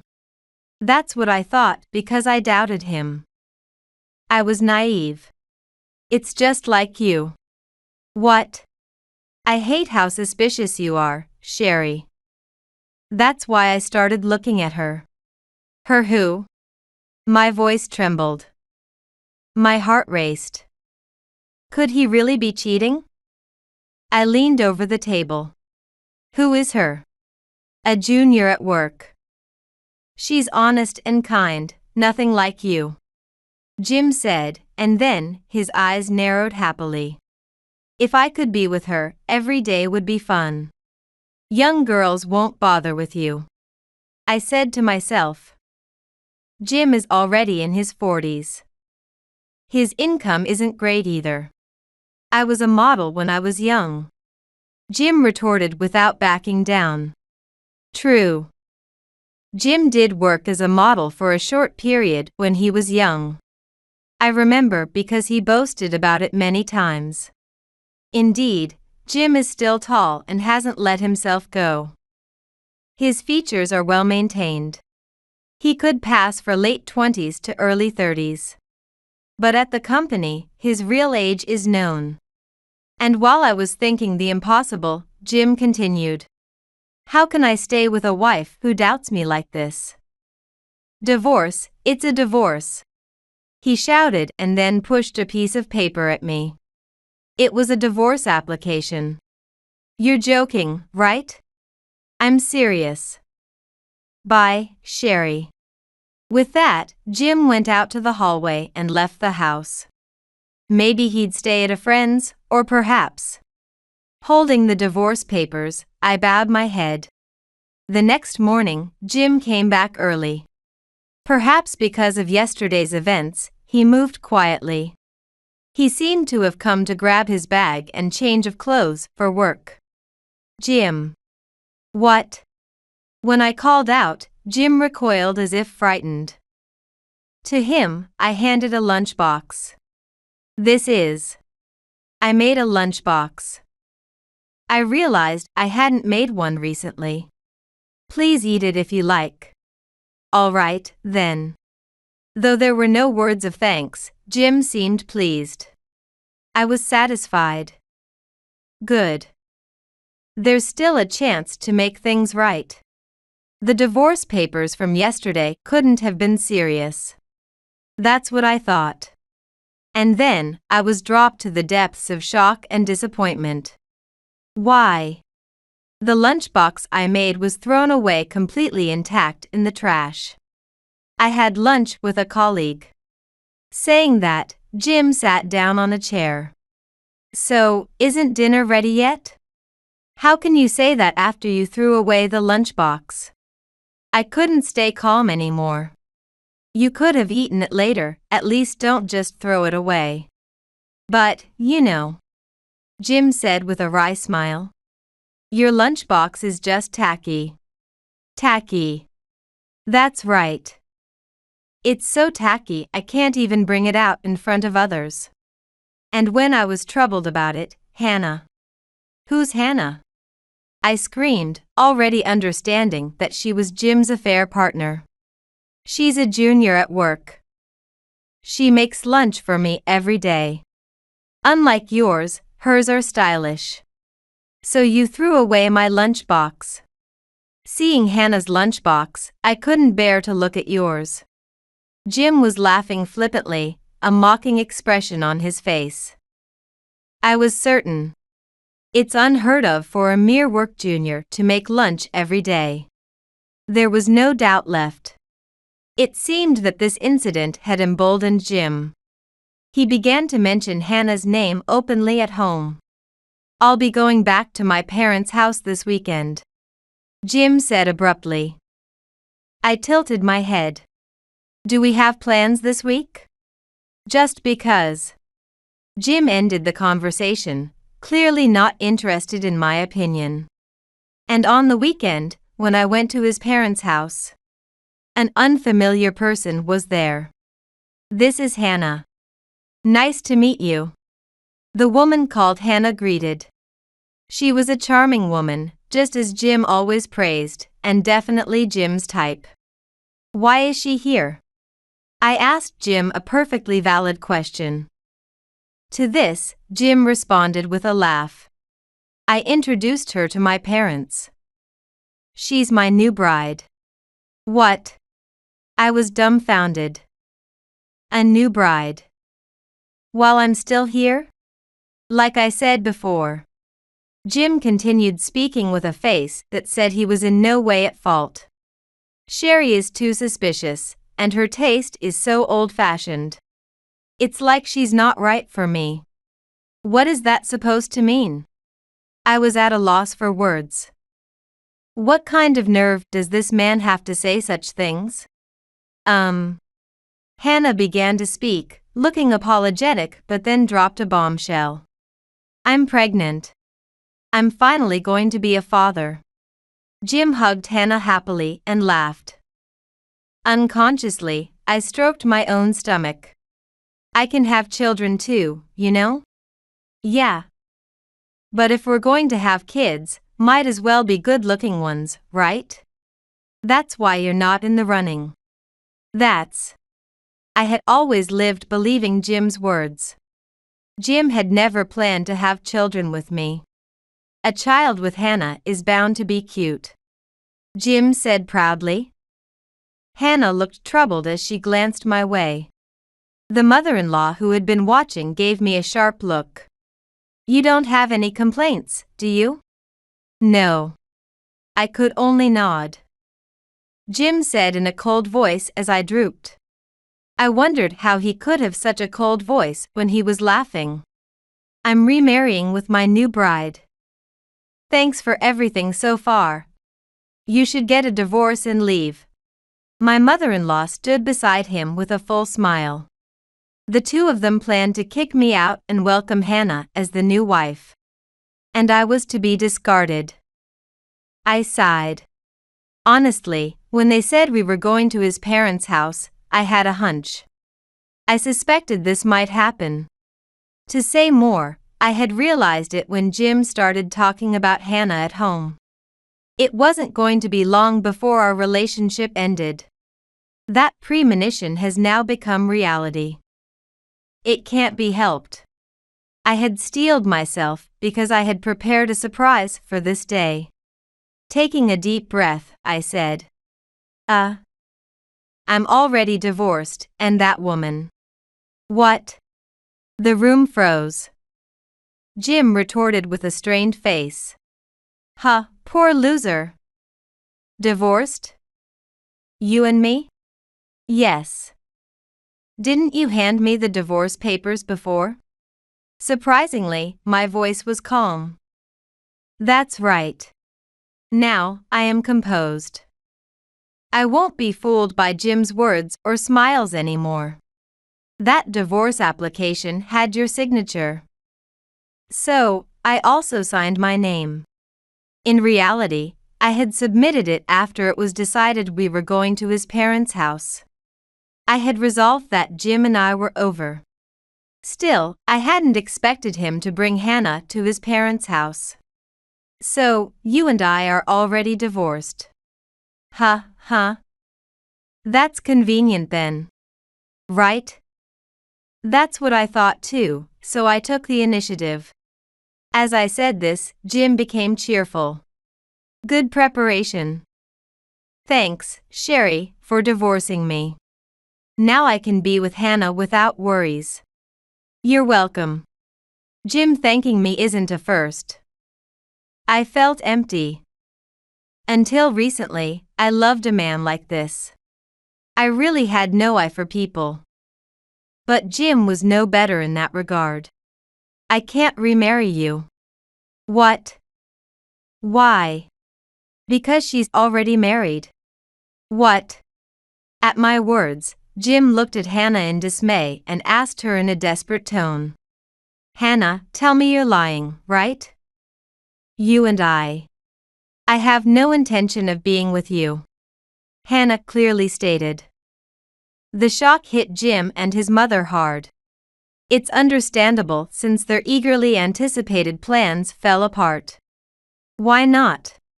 Because you were just a fling to me. Hannah still looked troubled, yet her tone was sharp. I said I was pregnant, but I never said it was your child. You assumed too much. I was wondering what to do about it. After saying this, Hannah looked at me. I'm relieved you're such a solid person. No, not at all. I forced a wry smile. It felt like a poorly made comedy. The woman he proudly claimed as suitable had been married to another man all along. I wonder how Jim feels now. Well, I should be going now. Wait, Hannah. Hannah. Jim desperately tried to stop her, but Hannah didn't look back. His mother was so shocked, her dentures almost fell out. Jim was devastated for a while, then glared at me. What's this about, Sherry? I hired a detective to investigate. They told me she was married. And speaking of which, her husband is. Now it was my turn to be cheerful. I told him proudly. Her husband is your boss. No, that can't be. Hannah and the boss don't even make eye contact at work.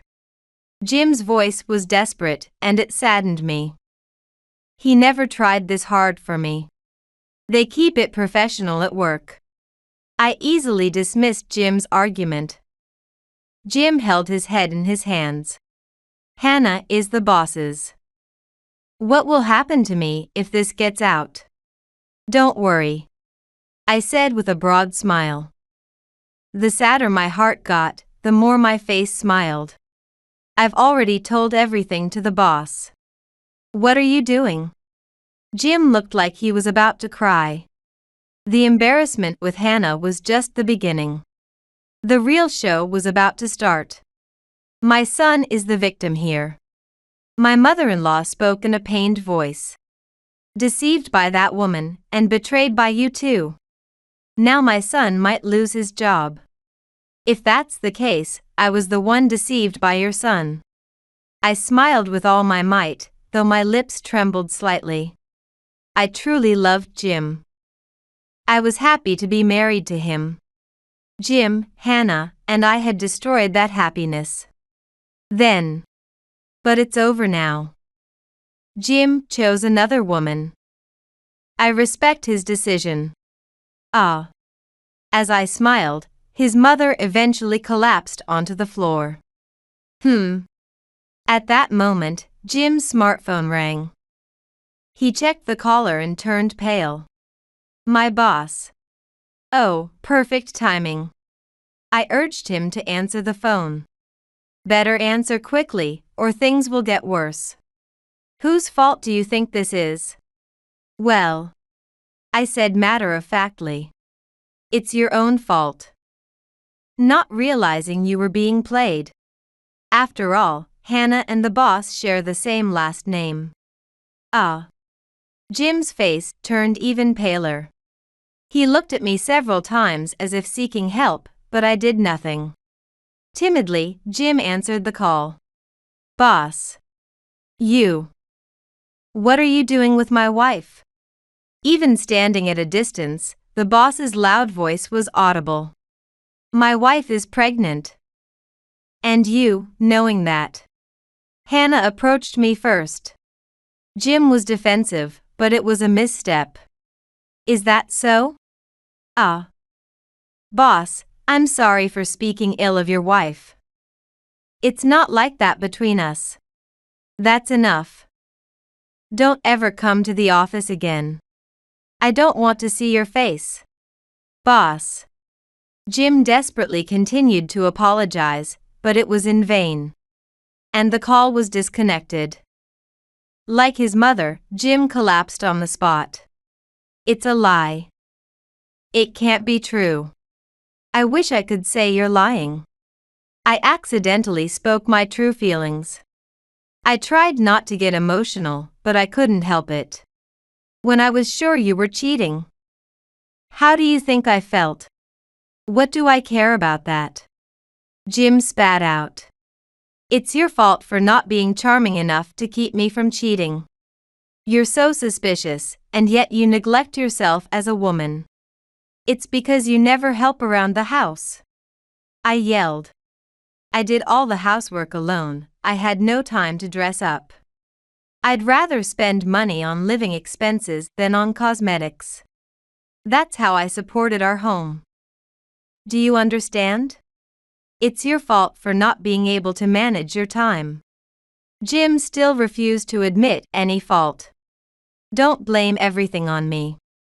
You only cook plain, cheap meals. Where does the money even go? That's the cooking my mother taught me. Don't speak ill of it. For the first time, the smile vanished from my face. I was genuinely angry. It might have been the first time I ever got angry at him. I had been afraid of being disliked by Jim, never saying what I really thought. But it's different now. We are nothing to each other anymore. I will say what I want. You always say whatever suits you, and then dump all the troublesome things on me. Look at reality for once. What did you say? Stop it. My mother-in-law struggled to stand up. With a pained expression, she pressed her hand against her forehead and spoke. Both of you, just go home. I can't stand any more noise. Mom. Are you abandoning me too? Jim cried out in anguish, but his mother ignored him. I alone hailed a taxi and left his parents' house. Jim and I parted without conceding a step to each other. Feeling gloomy, I called my mother. When I explained the situation, her voice became sad. Jim was such a person. What will you do now? I haven't decided yet. That was the truth. Despite trying not to worry my mother, I kept letting my true feelings slip. Just stay with us for now. In a few days, I'll find an apartment or something and move out. That's not necessary. My mother was concerned about me. You've done enough. Just rest at home, please? Yeah. I decided to take my mother's offer. My sister and her husband were also visiting my parents' home. Sister. Are you okay? You look terrible. I'm fine. From now on, I won't have to suffer anymore. I forced a smile. My sister had just given birth to her first child. Looking at the baby sleeping in her arms and her husband watching them. Tears welled up in my eyes. Sister? Sorry. It's really nothing. Because I'm no longer with Jim. I won't be troubled by him anymore. I'm free. Yet, I can't stop crying. Sherry. Yeah. My mother took my hand and led me to the hallway. Go to your room. I've cleaned it up, it's ready for you. Thank you, Mom. I thanked my mother and headed to my room. As she said, the room was clean and felt as comfortable as if I had been there just yesterday. Despite it being years since I last stayed. Surely, my mother had been cleaning it even while I was away. Overwhelmed with gratitude, I lay down on the bed. The following days were peaceful. That peace was disturbed by a figure standing at the front door. Sherry. You're there, aren't you? Come out. What now? I confronted Jim reluctantly. In just a few days, he looked emaciated. Having left all the housework to me, he couldn't even cook for himself. And judging by his shabby appearance, he had probably been fired from his job. Despite his state, Jim used a sweet voice. Sherry, can we start over? What? That voice once thrilled me, but now it only disgusted me. To think I was deceived by such a man and lived with him. At that moment, I realized there wasn't a trace of feeling left for Jim. Don't say things you don't mean. My voice became stern naturally. Yet Jim wouldn't give up. I want to start over. The thing with Hannah changed me. I won't cheat again. Let's move to another city and start anew. Oh, really? I was astounded. How could he so easily say things he didn't mean? I could see right through Jim. He still thought of me as some convenient housekeeper.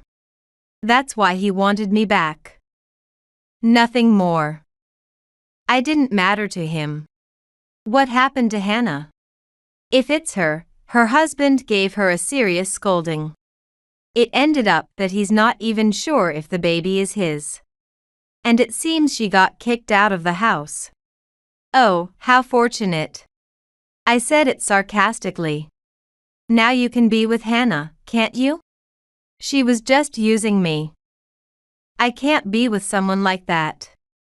Jim shrank back as if he were the victim. Even now, he's trying to use me. She got what she deserved. Besides, she'll probably just deceive another man. Oh, how despicable.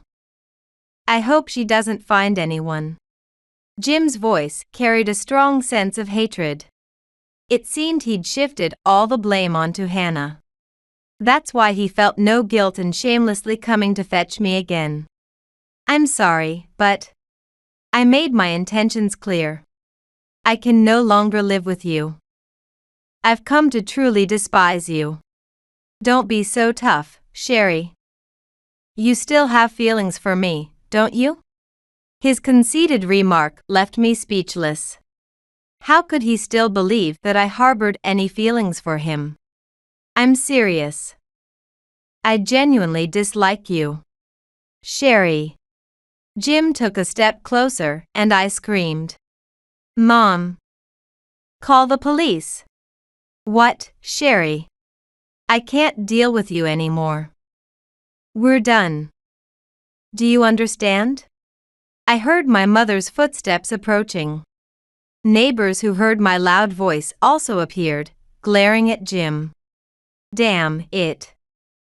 I'll be back. Don't come back. Jim fled like a runaway.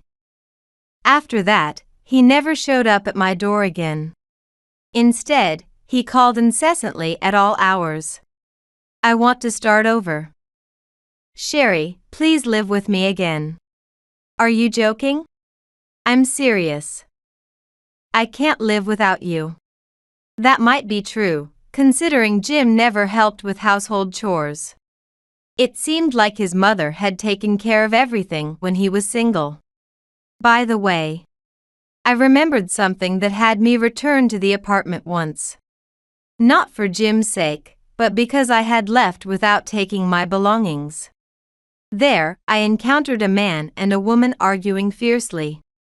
Like I said, I've left my husband, so I'll be with you.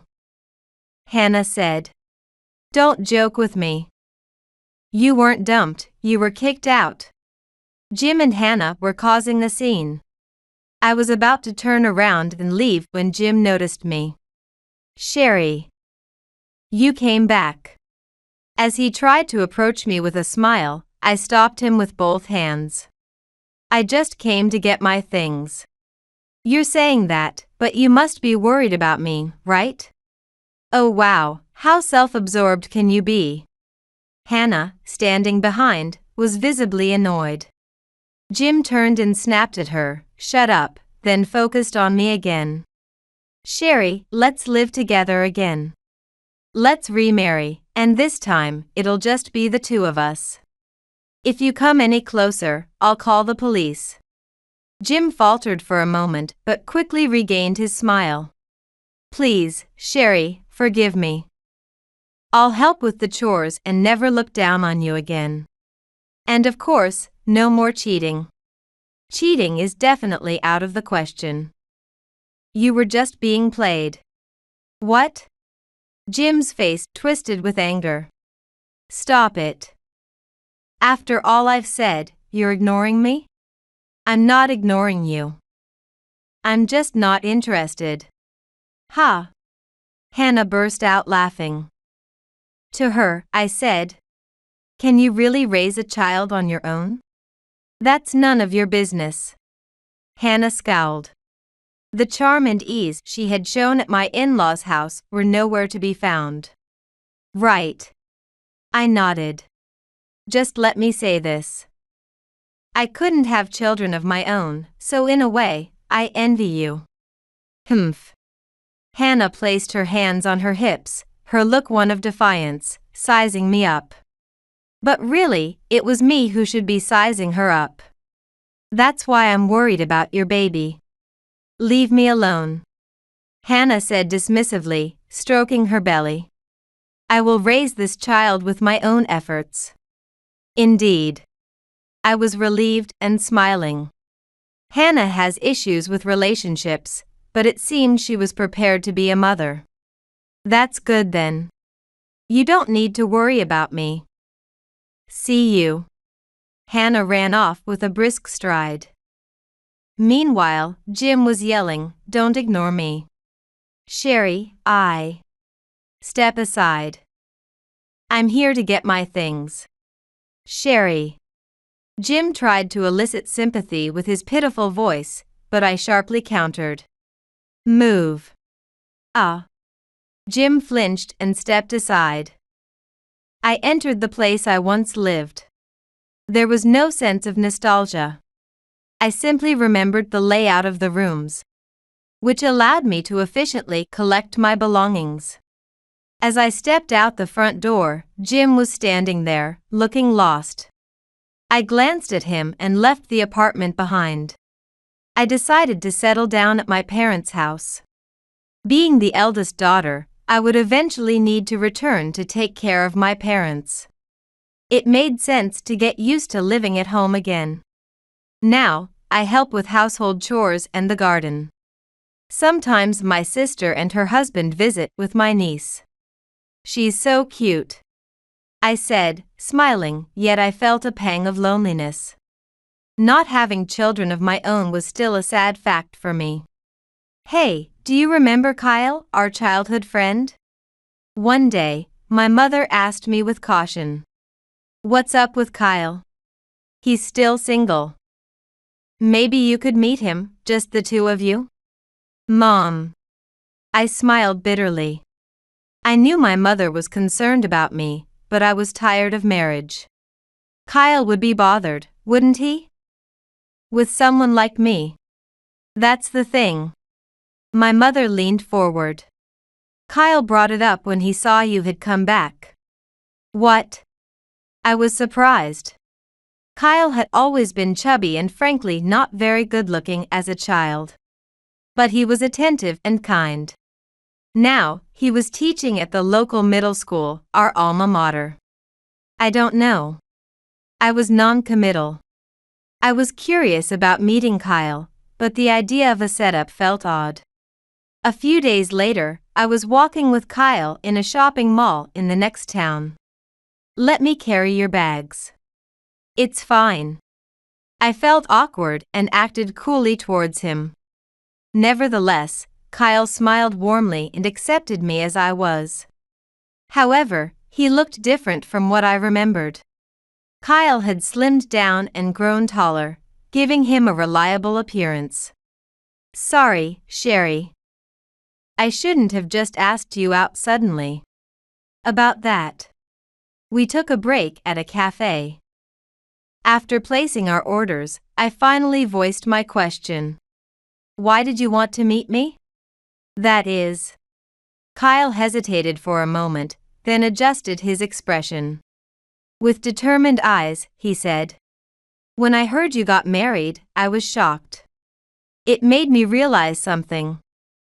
I had always liked you, Sherry. Kyle. An awkward silence descended. It was unsettling but not unpleasant. Feeling attracted to someone felt like a nostalgic emotion. After 6 months of dating Kyle, I married him.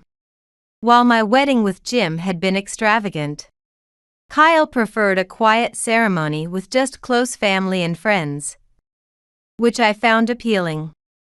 Since my parents' home was nearby, I could visit them almost daily. Kyle was hardworking and beloved by his students. So, one of my students. That must be tough. We shared a laugh around the dinner table, enjoying dishes made primarily from vegetables we grew in our garden. We stocked up on meat and seasonings during our weekend trips to the supermarket. Gradually, our new life's rhythm took shape. Sherry. What is it? Do you ever think about having children? Ah. That made me think. Kyle loved children, and I still wanted them. Yes, I do think about it. That's good. Kyle smiled, seemingly relieved. A year and a half later, I actually had a child. I had hoped our child would resemble Kyle, but amusingly, the baby was a throwback to my mother, which made not only us but also our relatives burst into laughter. Let's take a first letter from your mother's name and call her Christina. That sounds great. Christina, Christina, Kyle repeated our child's name lovingly. Holding Christina, I walked through the garden, Kyle by my side. Peaceful, gentle Kyle. I wondered why I hadn't chosen him sooner. Kyle. What is it? Thank you for waiting for me. Sherry. Kyle seemed deeply moved, his eyes moist as he pulled me into an embrace. Christina giggled happily in my arms. I'm sorry I didn't have the courage earlier. Because of that, you went through so much hardship. It was my lack of judgment. After all, my most important person had been right here all along.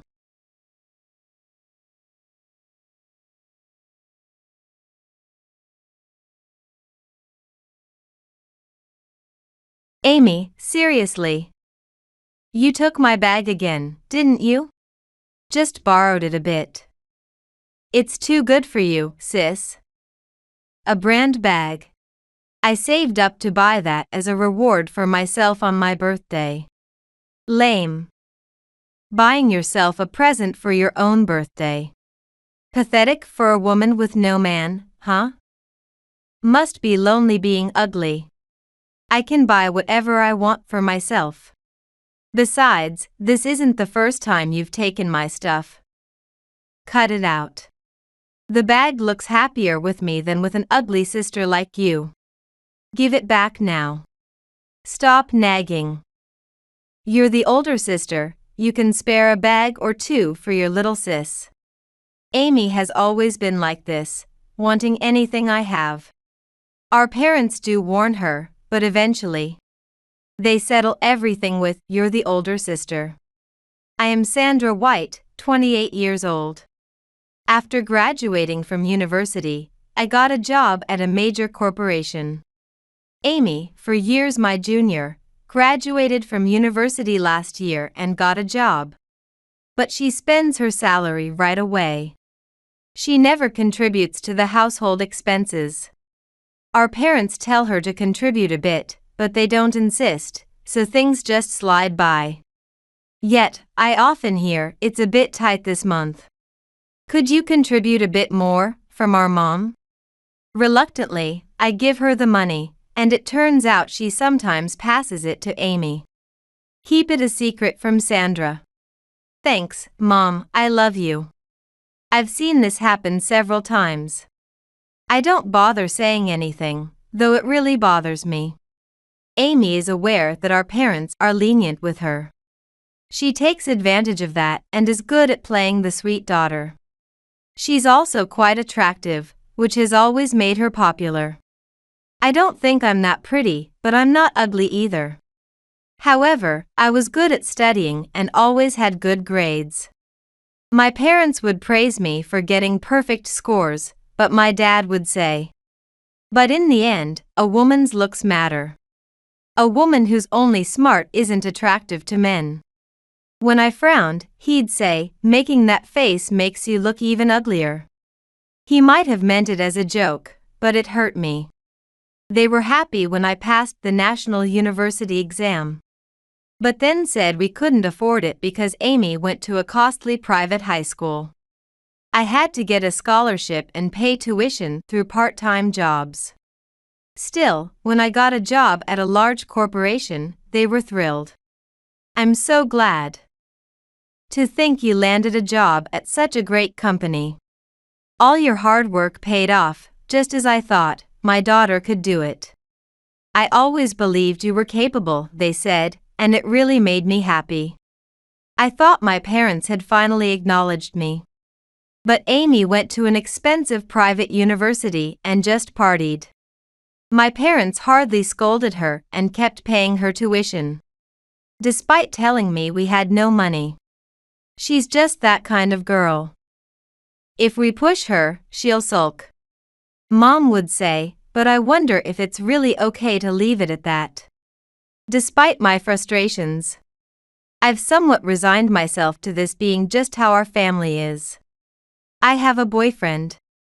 He works for a foreign trading company that does business with my company. We got close after several business meetings and started dating. Within a year, he proposed. And we've introduced each other to our families and are now engaged.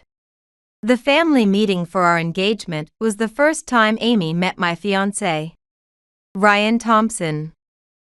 When Ryan first came to our house to introduce himself, Amy didn't even want to meet him, saying, "Why bother meeting my sister's boyfriend? He's bound to be ugly." She didn't want to come to the family meeting either and complained a lot. I thought it wasn't necessary to force her, but our parents managed to bring her along. However, as soon as she saw Ryan, her attitude changed. No way. He's super handsome. And he works for a foreign trading company? How did you manage to snag someone like that? Hey, that's rude. Well, she's complimenting him. Come on, isn't he too good for you? Maybe I'm more his type, huh? Hey, Ryan, why not dump her and choose me? What nonsense are you spouting? Ryan and I are engaged. Stop saying ridiculous things. Ryan seemed not entirely displeased, which worried me. After the meeting, he commented with a grin. Amy looks nothing like you, Sandra. She's super pretty. Not that I'm saying you're ugly. Just an objective observation. Objective, huh? Yeah. Plus, she's more proactive, or should I say, brighter, easier to talk to. Proactive? What do you mean? I mean sociable. But honestly, if I'm going out with someone, I'd prefer a beauty like her. What are you saying, Ryan? I mean, I never thought Sandra's sister would be such a beauty. She must be popular, huh? Ryan seemed completely smitten as he kept talking about Amy. Since that day, Ryan's behavior changed. He started canceling dates and acted distantly. Something was definitely off. Though it's just my speculation. I couldn't accuse him without evidence. Then Amy suddenly bragged. Sandra, I've decided to take Ryan for myself. What? While I was trying to comprehend what she said, I glanced at our parents, who wouldn't meet my eyes. Amy saw that, grinned, and continued. We get along so well. Plus, he's handsome and an elite. It's obvious he's a better match for me than an ugly sister like you. What are you talking about? Ryan is my fiancé. I'm just giving you a heads up. But it can't be helped, can it? If you compare me to you, I'm obviously the better choice. Amy said without a hint of shame, laughing foolishly. I couldn't understand what was funny, nor why our parents remained silent. So, Ryan and I are getting married. Are you kidding me? Don't joke around. But it can't be helped. Ryan and I love each other. And I've already talked to Mom and Dad about it. You're lying. Looking back at my parents, they averted their gaze with a guilty smile. No, that's not possible. A sister stealing her sister's fiancé isn't just some petty theft. This isn't something that should be forgiven. Shouldn't parents be angrier about this? Why are they acting so normal? A flood of emotions overwhelmed me, leaving me speechless with anger and sadness mingling within. Why? Why aren't you angry? Even now, are you still saying because she's your sister? Because you're the older sister? I couldn't help but glare at my parents. Hey, don't make that face. It can't be helped, things have turned out this way. Well, yes. I was surprised, of course. But Ryan said he prefers Amy. It's all about the feelings between the people involved. Exactly. Your unhappiness is because you have a sister like me, a beauty. Just give up on life already. Well, yes. I was shocked too, honestly. But Ryan said he prefers Amy. It's all about the feelings between the people involved. Exactly. Your unhappiness, sister, is because you have a beautiful sister like me. Might as well give up on life now. With that, Amy burst into laughter. See, Sandra, you're the older sister. My mother's usual phrase made something snap inside me. I've reached my limit, I can't endure this anymore, these people aren't my family. Understood. Fine. I'm leaving. What? If Amy's here, that's enough for you, right? But that's troubling. If you leave, we'll have less money for living expenses. We also need money for Amy's wedding. Even if you leave, you'll still send us money, right? Well, you'll do at least that much, right? It's for your dear sister's wedding. Are my parents really saying they want me to pay for the wedding? Of the sister who stole my fiancé? Despite always being asked for more money on top of living expenses since I started working, do they still need more? To these parents, am I just a source of money? Were they happy about my job because they were eyeing my salary? Thinking this, I felt utterly hopeless. Unable to speak anymore, I silently left the room and entered my own. As soon as I stepped inside, I felt so miserable that tears overflowed. I packed my bags while crying. I didn't want to spend another second in this place. I had no place to go, but even sleeping on the streets seemed better than staying here. As I left the room with my suitcase, my parents looked a bit shocked. Are you really going to leave? Let her. If she wants to leave, let her. An ugly sister like her isn't needed at the wedding anyway. But still. Don't worry. Ryan's an elite, he earns well. We don't have to worry about money. Is that so? Well, if you say so. I thought, well, if you say so. What is that supposed to mean? I almost shouted in anger, but it felt like a waste of energy to even get angry. Without any response, I quietly left the house. I stayed in a business hotel for a while. Neither my family nor Ryan contacted me. In the end, that was the extent of my significance to them. Just as I was thinking about finding a place to live, I was offered a transfer to an overseas branch. I accepted the offer without hesitation, thinking it would be a fresh start. Since Ryan's company had dealings with the overseas branch, he must have known about my transfer. Perhaps he was relieved or felt refreshed.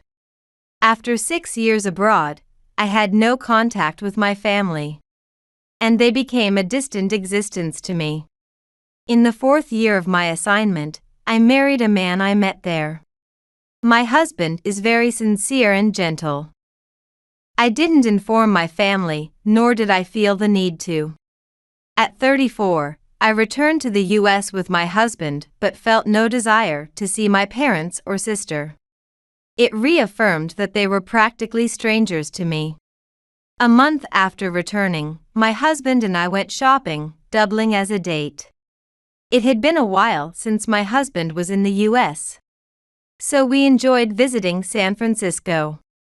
After a day out, we headed to a restaurant cafe run by a friend for dinner. Walking from the subway station, someone unexpectedly tapped my shoulder. When I turned around, there was Amy. I knew it was you. I thought you might look a bit more like an old lady. Amy. Next to her stood Ryan, now her husband, my former fiancé. Seeing his face instantly dampened my spirits. It's true what they say about how unpleasant it can be just to see someone's face. Who is this? Technically, my sister. I had told my husband about my previous engagement and how my sister took him away. Naturally, he didn't have a good impression of them. What? Is this your sister's boyfriend? He's my husband. Really? I didn't know you got married. Weren't you overseas? I came back last month. While saying this, Amy looked my husband up and down as if sizing him up, and smirked. She was still as unpleasant as ever. I could guess what she wanted to say. After all, my husband is quite indifferent to fashion. Of course, he dresses sharply for work, but as soon as he gets home, he switches to sweatpants. Today, he was dressed in a t-shirt and jeans bought from a chain store, fitting for a casual dinner at a friend's place. I too was dressed comfortably in casual clothes. But this relaxed style suits us, and that's what I appreciate about my husband. Smirking, Amy said, "In the end, you married a poor man, congratulations. But at least you got married. With that face, I thought you'd stay single forever. But I guess there are odd tastes out there."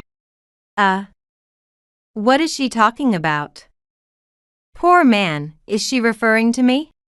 Seems so, I replied, while Ryan, standing next to Amy, began to fidget, probably recognizing my husband. It's kind of funny, you're really suited to each other. A bit poor looking though. Hey, stop it. What?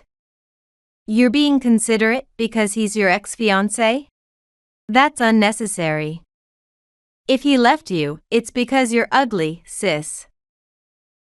Stop it, will you? What? Don't tell me you're regretting it now that your sister got married. Shut up, idiot. Ryan yelled and covered Amy's mouth. Amy struggled as if questioning what he was doing. Sorry, she's a bit crazy. And you are? Her husband. That means Sandra's ex-fiancé? But I feel like I've seen you somewhere before. It's your imagination. Well, I must be going now, Ryan said as he tried to drag Amy away, but she broke free from his grip and yelled. He probably thought Amy would join him in laughing at me. But he was frustrated that things didn't go as expected. Come on, what are you doing? Ryan said he felt refreshed breaking up with an ugly sister like you. And then marrying such a shabby poor-looking man. You must have gone desperate after I took Ryan from you. This is where you're supposed to laugh. I told you to stop. This man is Junior. What? My husband's company is the largest client of the company Ryan works for. And my husband is the son of the CEO of that company. He's often called Junior, a nickname he dislikes. Besides, it's not decided yet whether he will take over his father's company. My husband is 37 years old now, and there are trustworthy seniors in the company who have been there longer than him. He still has a lot to learn, and his father, the CEO, has said he doesn't put weight on hereditary succession. But my husband greatly respects his father and hopes to be acknowledged by him someday. Whether my husband becomes the CEO or takes a different job, it doesn't matter to me. The man I love is him as an individual, not his job or title. Junior, what? That means he's the son of the CEO of our company's client. No way. Is that bigger than Ryan's company? It's not even close. I knew it. I saw you at the company before.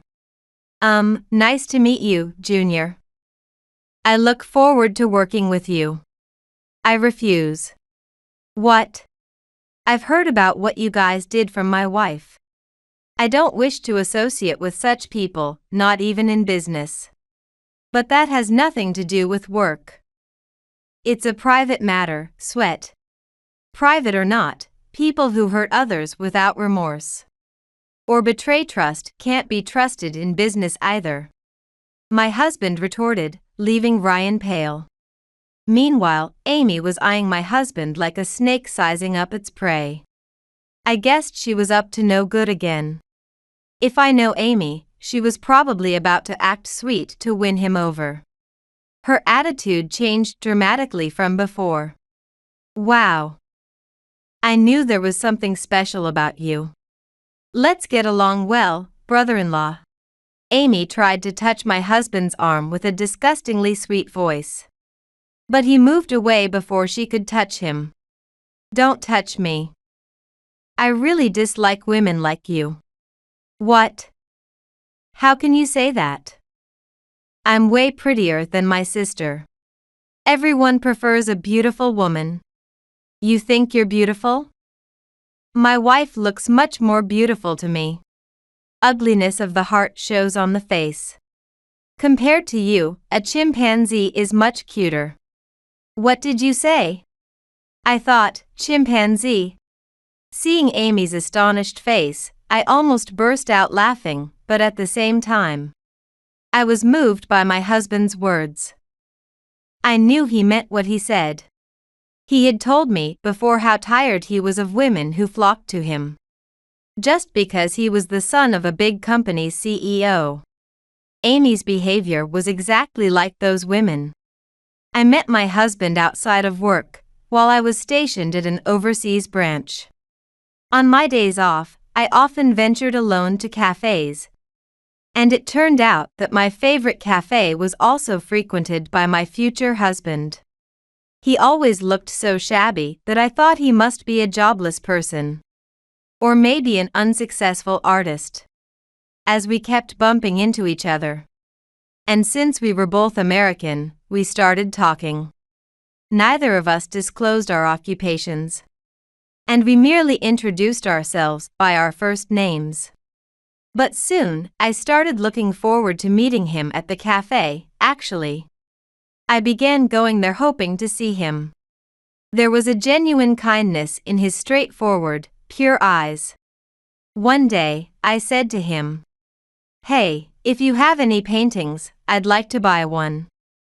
"Oh, but nothing too expensive. Or are you a street musician? If so, I could promote you." My husband was taken aback by my words and burst into laughter after a moment's pause. "I've never met anyone as interesting as you." He wasn't an artist, he confessed, but still didn't mention his profession. Thinking he was indeed out of work, I earnestly offered to help him find a job. He laughed even harder, but we really hit it off. It wasn't long before I encountered him at my company's client office. That's when I first learned that he was the son of a major company's CEO. I was so embarrassed, I felt like I could literally burst into flames. But that day, he proposed to me. I wasn't even officially his girlfriend yet, but I found myself nodding in agreement. How am I worse than a chimpanzee? How rude. Amy must have been furious, her face turning bright red. Wait, were you just making eyes at Junior? It doesn't matter. I'm leaving now. The two of them shouted at each other, not caring who saw. My husband and I looked at each other and laughed. I felt incredibly refreshed thanks to him. Ryan later had a chance to work with my husband, but upon seeing his face, he became flustered and messed up, leading to his demotion. I thought that would be the last we'd hear from them. But a month later, Amy contacted me. "Sis, I need a favor." "A favor?" "I need money." "Well, actually, give me money." "What?" "Ryan's been demoted to a subsidiary, and his salary has plummeted. He's not elite anymore. We have so many payments to make and not enough money." "Why should I give you money, Amy?" "Because you're my sister." "Isn't your husband heir to a huge company?" "You have loads of money, right, so it's fine." "I might have loads of money, but I'm not giving you a single penny." "Why not?" "Your sister is in trouble. You should help, that's what sisters do." "I don't think so at all. I've long stopped thinking of you as my sister. You're less than a stranger to me. Don't ever contact me again." "Don't say that. You're the only one I can rely on." "I don't want to be relied on by you, Amy. We have nothing to do with each other. Goodbye." After blocking my sister's number, I immediately received a call from my parents. It seemed they heard about my husband from Amy. They were being squeezed for money by Amy and her husband, and were now in debt themselves. They were obviously looking for a handout. Just like I thought. "I knew you'd snag a wealthy husband. Now our retirement is secure. Of course, you'll help us out, won't you?" I was speechless at their audacity. They both kept saying things, but I hung up and promptly blocked them as well. This time for good.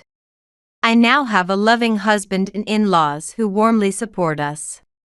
Since returning to the US, we've been living together with my in-laws.